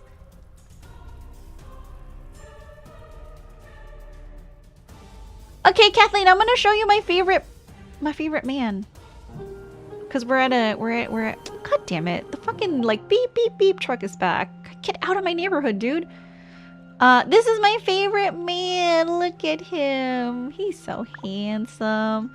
He always wears the same outfit. Let's just change his clothes real fast. God, it's so loud. I hope you guys don't hear the beeping. I'm sorry if you do. Let's put him in his regular glasses. I love him wearing his regular glasses. Let's put on some cute earrings for him. Let's make him blush a little bit. Put some frozen snow kiss blushing. He's so cute. Look at him. Outfit? What outfit should he wear for us today? I love this outfit. Yeah. I'm gonna make him wear this one. Our taste in accessories is becoming more and more similar. Yeah, but when you play this game, you can get these cards, which are called memories. And in these memories, they have little like stories in each of them that you can play. And in some of the stories, they'll kiss you. So it's kind of like these stories are like memories of your like developing relationship. Like I was told this story here is the first time that they kiss. It's like one of their first dates, and it's the first time that they have a kiss, even though it's like off screen. It's like a fade to black kiss. It's really sweet. Wolf Tracks, thank you for the head pat. Welcome in. Hello, hello. How are you? Happy Saturday. Hope it's been a good start to your weekend. But yeah, and then so that's that, and then this is like the first time that he's been gone on a long business trip, I think, and then you guys talk about your relationship a little bit more, and there's some yearning in there, I think. I don't know. I haven't played all the cards yet. This one was a really spicy one because it just happened and all the girlies went crazy for it. Look at the way that he's looking at us. It is insane. It is intense. It is crazy. Anyways, yeah, so Zane is, I'm a Zane main. Okay, Holy Sword of the Goddess. This will probably be the last chapter just because I do need to... Edge of No Hunt Zone 39. I do need to go. My roommate is going to show me how to use her e-bike, so... It wasn't there last night. I need to be it ready. Just appeared out of nowhere this morning. What is it? A mirage? Girlie, did you touch it? If you can physically touch it, it's not a mirage. Morning light bathes the boundary between the city and No Hunt Zone number 39. It illuminates the metal fence that's in front of the seclusion barrier in the old plaza. The crowd isn't gathered to gawk at the ruined streetscape from the old Wanderer attack. They're staring at the towering sword-shaped monument that seems to have appeared out of thin air. It materialized earlier than expected. While we were rushing over from No Hunt Zone number 42, the panic triggered by the Holy Sword's appearance had been brewing for an hour. Outside the No Hunt Zone that's been closed off, onlookers surround the area. Xavier and I weave through them. We move closer to the seclusion barrier. The anti-tracking devices I gave you were just thrown together, but they should still work. The only downside is the limited battery life. You have 5 hours at most. You better work fast. Got it, but getting a closer look might be a little tricky. It's daytime and everyone will be watching. Before I can finish, Xavier pulls me toward the stationed eval police officers and flashes a vintage-style wallet. Hello, I'm the hunter who was sent to investigate the situation. This is my partner. In the blink of an eye, we're inside the perimeter. What were you talking to Jeremiah about? Nothing. I just forgot I have official clearance to enter and exit No Hunt Zones. We've either been hunted down or forced into hiding these past few days. Everything is a mess. This is all Soren's fault. He has a mountain of debts on him. I doubt he's sleeping as soundly as we are. How are we sleeping soundly, Xavier? Tell me, huh? What did you show the officers anyway? Your hunter ID? Yeah, my hunter credentials. Huh? The old wallet is open. Xavier's calm expression suddenly changes. It's my Bunny's Hot Pot membership card. I just had hot pot last night. That's what we ate before our D&D session. Oh my god, it was so good. I love hot pot, you guys. My favorite meal. Your Bunny's hot pot membership card. We stare at the beaming rabbit mascot for a few seconds. Then we decided to move on. I mean, as long as you act like you belong there, most people won't question it. It'll just be authoritative, right? That's why people will, like, sneak into places wearing high-vis vests. Even though it's like, well, maybe you don't want to draw attention to yourself by wearing a high-vis vest. Actually, people will ignore people with high-vis vests, you know? Passing by the damaged buildings within the no-hunt zone, the asphalt road under us is slowly replaced with pristine white stone slabs. This is the complete holy sword of the goddess. Unlike the phantoms I've seen before, the solid statue stands before me. It's solemn and graceful, like a reverent queen. What's going on? As soon as my consciousness wavers, dizziness strikes me. Are you determined to do 1,000 strikes? You fulfill every request our teacher makes. I don't want you to become another's knight. I can choose not to become king. Oh. You can choose not to join the Lightseekers, who answer only to the royal family. Aren't you part of the royal family?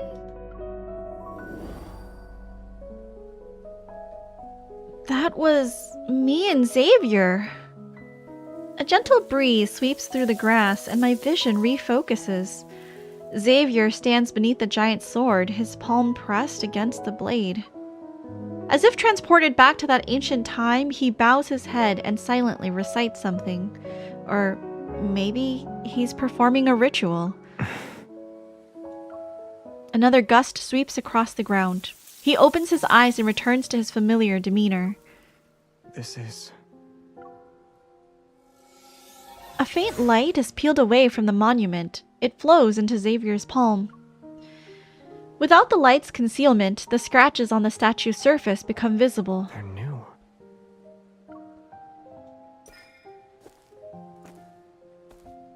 Did wanderers from the no-hunt zone do this? Wait, wanderers haven't appeared in no-hunt zone number 39 for a long time. Oh? Xavier, look! There's a wavy leaf sea lavender! Familiar, yet somehow different, a cluster of small blue flowers grows close to its base. I reach out to touch them, but the petals wilt and disappear as soon as my fingertips reach them. Watch out. What's happening? The unexpected turn of events shatters the tranquility. Xavier pulls me back, his light blade ready to strike. Something's off. No. This descended piece of Philos isn't right. Can you sense the energy fluctuations? Resonate. There are abnormal fluctuations behind the monument. It's like the huge magnetic field overlap I sensed before. It means the statue's appearance is only the beginning.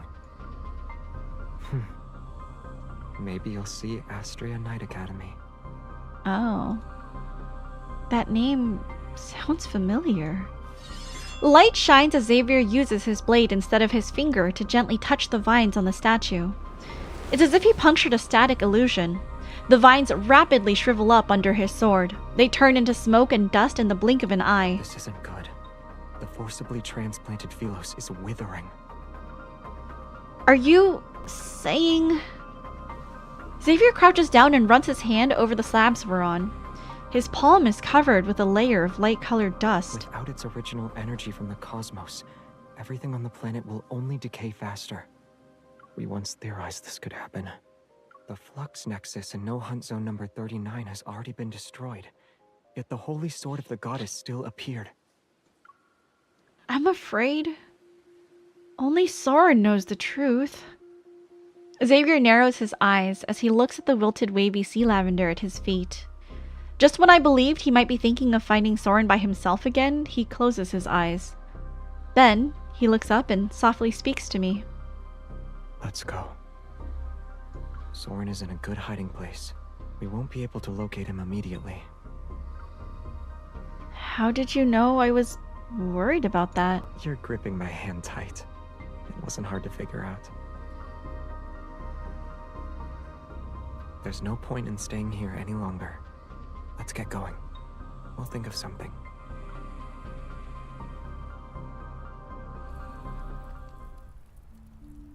When we return, the crowd of onlookers has only grown larger. They're sizing up Xavier and me. The hunters on duty have arrived. I step forward to explain the situation to my colleagues and the Evol police. That's it, more or less. I recommend avoiding the area for now. Keep your distance while maintaining a high-level security presence. The latest energy data has already been uploaded. Let's wait for the association's analysis before considering the next course of action. After saying goodbye, I turn to call Xavier so that we can leave, but I see him staring at the crowd.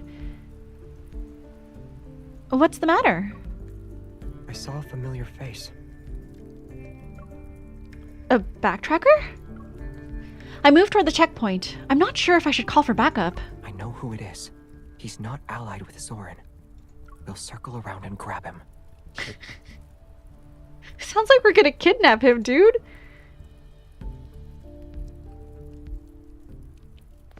Xavier and I split up and blend into the crowd.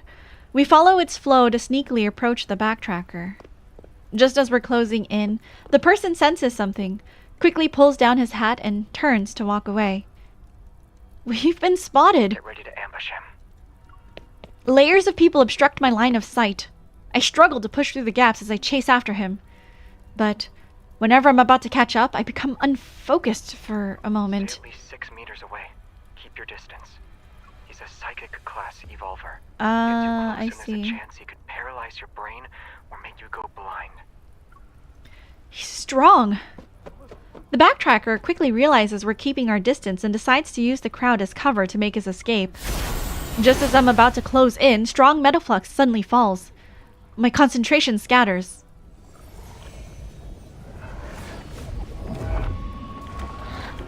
Oh, Wanderer! No! The scale of this metaflux? A space is torn apart as several menacing figures fall. Wanderers lunge toward the civilians who have collapsed.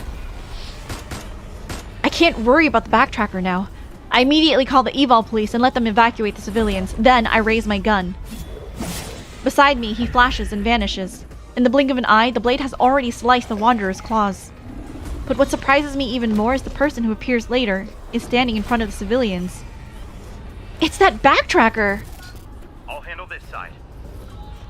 An unfamiliar, composed voice comes from Xavier's side.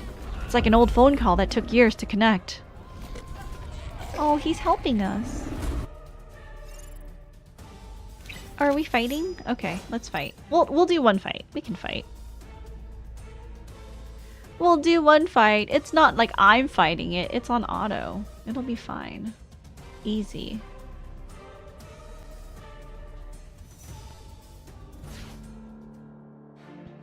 Will I get what I want this time?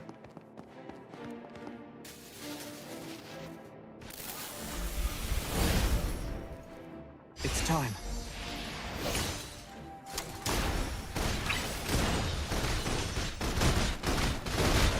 Can you keep up?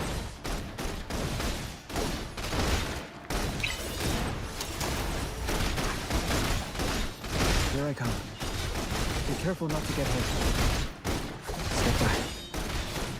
Oh, I really don't like using like the gun. I feel like whenever I see it in combat, it's so boring. The enemies are weak. Now's our I guess like it goes slightly, like the attack pattern goes slightly faster, but then I feel like the skills aren't as fun. Like timing the special attacks and the resonance skill isn't I am not afraid.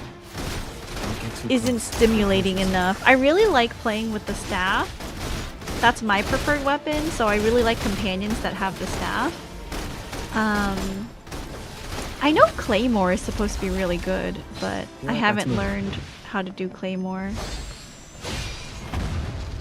It's time. But depending on, I guess, like how good you are with you it, okay? you can like you can brute force a lot of fights is what I've heard. End it. So maybe eventually when I learn Not to get hit. how to do battle and then learn more about protocors, and upgrading good protocors, I can learn how to use Claymore. I think that would be fun. Okay. Cool, we're done. And we're probably going back to vertical soon. Oh, it just went right into the story. All right, well, we'll keep going. Bang! The tall, thin backtracker is pushed through the doorway. I follow Xavier and take a moment to glance at the small sign hanging on the door. No Worries Agency. Sounds like an organization that takes money to solve problems. Upon entering, I see the decor is just like the stuff you'd see in the offices of old TV dramas. Simple, yet refreshing. They carry the faint scent of plants and wood. It's formal and not what I had imagined. Xavier locks the door and acts more like the owner of the office rather than the actual owner. Sullivan, has Soren contacted you recently? It's been ages since we last saw each other. Do you have anything else to say? The holy sword of the goddess manifested here. We don't know what will appear next. Now's not the time for a heart-to-heart. Has Soren contacted you? No. What about the 4 people you're close to? One chose Soren in the end. Oh, so this is another faction of the Backtrackers that broke off, As I the guess. Rainbow Runners Prefect and Resource Coordinator for the Backtrackers, your data integration abilities shouldn't have deteriorated, right? What are you trying to say? Xavier doesn't respond. Instead, he turns and begins surveying the small office. He stops before a corkboard covered with photos. Back then, Traceback 2 landed at a space-time anchor point that was outside the margin of error. The first plan was immediately scrapped. After the second plan was agreed upon, we spent 20 years searching for suitable magnetic field points and planted 53 flux nexuses. I haven't forgotten. That was to detect Earth's energy flow, so we could immediately detect the formation of an ether core. Unfortunately, as soon as the Chrono Rift catastrophe appeared, all our plans were ruined. Those flux nexuses could only be shut down. I think we shut down a few, right, at the beginning of the story? What With if I Silas? said that the flux nexuses weren't actually turned off? Rather, they were changed to serve another purpose. Pinching the corner of a photo between his fingertips, Xavier runs his thumb over the blurry, frayed image. It appears to be a group of young people wearing matching uniforms. They're standing before the Holy Sword when it was still pristine. Are you saying the Holy Sword of the Goddess appeared because Soren modified the flux nexuses? Some of the ones you set up may have been modified as well. Back then, to ensure the plan wasn't leaked, each person only knew the locations of the anchor points they set up. And the map showing all the anchor points is hidden in your psychically sealed compartment. Ah. I need that map.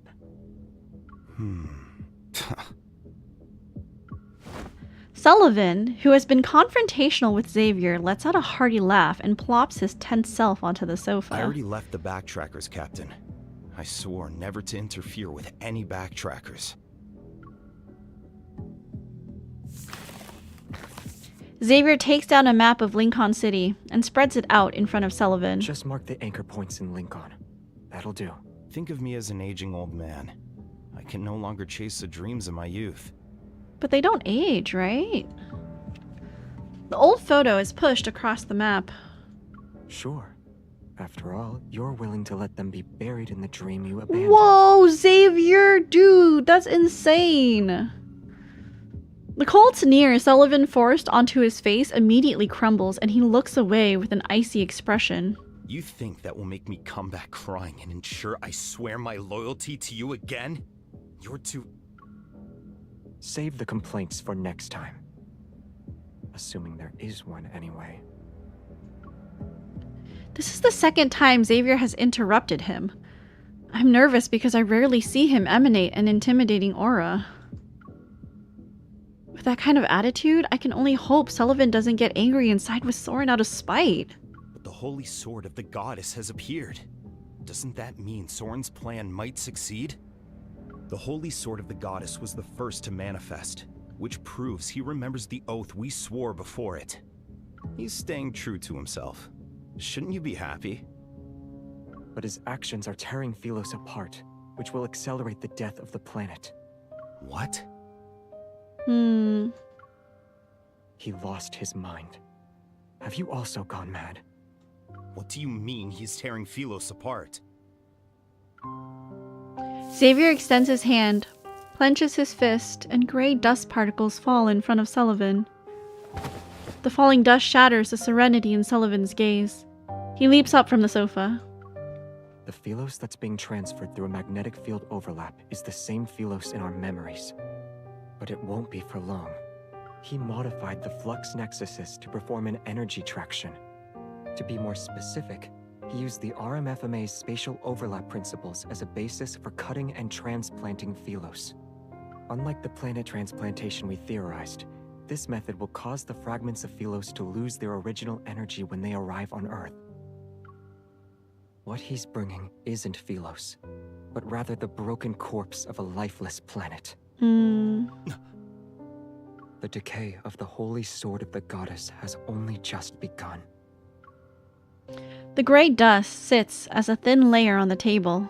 It's so fragile that it doesn't need wind or rain to disperse it. Sullivan's hands tremble. He wants to touch the dust particles, but doesn't dare to get close. Our everlasting statue. As long as Philos stands, it will never fall. Heavy silence fills the room. It presses down on everything. No one dares to breathe. I notice a soft sigh that Xavier hid behind his calm words.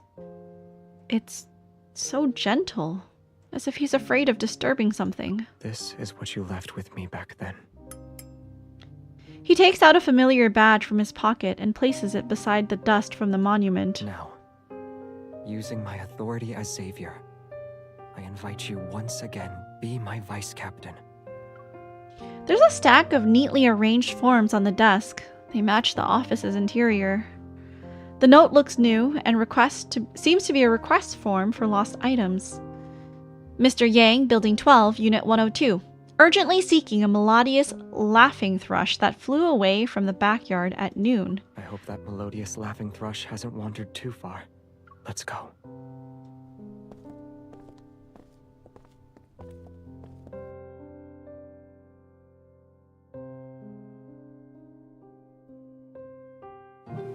Xavier is like surprisingly sentimental. Okay. I think we need to end here because... Ooh, before we leave, I did purchase 2 tickets to roll on the rerun banner because I want to lower my pity for the next rerun banner that I actually care about. In the meantime, let's quickly do... Hold on. Is it too loud?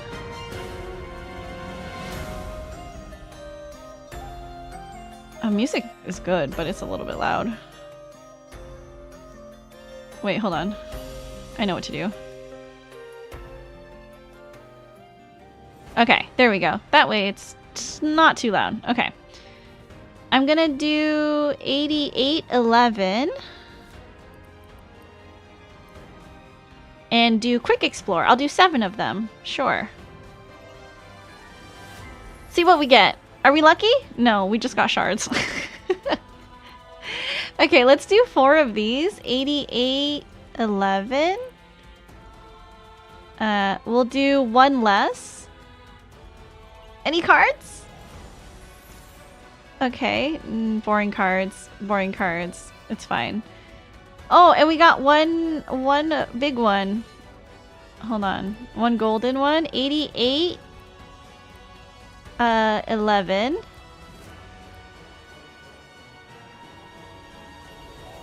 Please, card. No card. All right, it's fine. I'm just gonna set this and go, and then we're gonna do our 2 rolls. Let's see what we get. 66 pulls until pity. So I'm just using my 2 pulls to just, you know, reduce that down.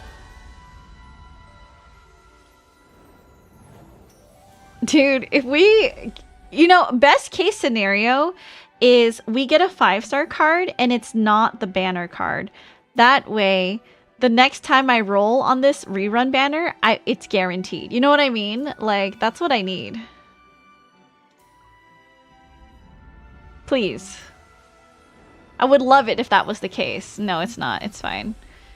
So it's fine. We lowered our pity by 2. That's all I'm willing to... That's all the money I'm willing to afford on cards that I really don't care about. What is the... I have a dot. Oh, what's this? A new... Oh, rank up. Okay, let me just rank this up. And get some diamonds for rank up. Okay, I think... the only thing we have left to do is roll on Lemonette's Trove, and then that is it for the week. We will probably be back with Love and Deep Space next week to continue to our yesterday. Unless there's like some kind of big event that comes out, because I think a lot of girlies have been like, yeah, the release schedule has been kind of crazy recently, and the rerun banners have been coming like one after another, and that's really unusual. So I'm not 100% sure if there's gonna be like a big drop or a big announcement. So if there is no big announcement, I think next week, actually I lied. Next weekend is my camping in my best friend's backyard. So I will be disconnected from the world. But we will be returning on the 30th of May for some more Love and Deep Space. Or maybe sometime during the week if there's a big drop and the event banner is going to expire. I don't know what's going to happen. Just check my schedule. I'll post it. I'll be sure to post my schedule. And then I'll update my schedule if there's any changes to it as we go throughout the week. Who is live? Who is on? Let me see if there's any Love and Deep Space streamers right now. Maybe we can pass the love on to them.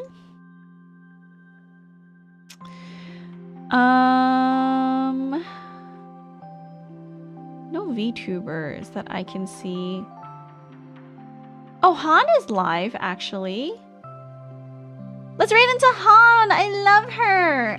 I love Han so much. Okay, if you guys don't know, my friend Han is a voice actress. She recently put out her voice reel of characters she's done. She's done characters like Jetavi from Disguising Grey Raven? I don't know the game. She was also Cherry Bomb, Cherry Cookie in Cookie Run Kingdom, one of the Cookie Run Kingdom games. She's so cute. She's also voiced one of the characters from Fantasy Life recently. You can also hear her as some NPCs in Neverness. So super talented voice actress and one of my dear friends that I actually hang out with quite often out in LA. So if you guys are interested, let's go give her a visit. Go support her. And let me grab this. All right, you guys, if you are a subscriber, feel free to copy any raid message. Both will work. Silas Solo is next. Oh my god, have you seen the schedule, the prediction for Zane Girlies? We're in trouble. Zane Girlies and Raphael Girlies are one banner away from financial ruin. It'll be I guess we'll see what it'll be like, but as always, you guys, please be happy, please be healthy, but most of all, please be kind. Be kind to others, because you never know what a smile, hug, or hello could do for someone who's having a bad day. And be kind to yourselves. Make sure you're staying hydrated. Get up and stretch your legs every once in a while, because if you don't, you might get an embolism and then you'll die, and then we'll all be really sad. Please don't die. We're gonna visit my friend Han. She is playing some Harvestella. It looks like she's played it before, but she's restarting. So let's go give her some support. Copy your favorite raid message if you're a subscriber. If you're not a subscriber, you'll need to copy the message with the dog heads. Let's go say hi to her. Tomorrow, I think I will be streaming Yes, I think I will be streaming tomorrow.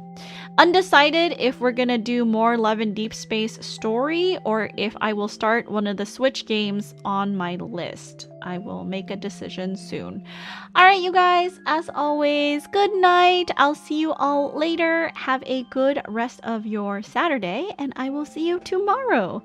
Bye, everybody.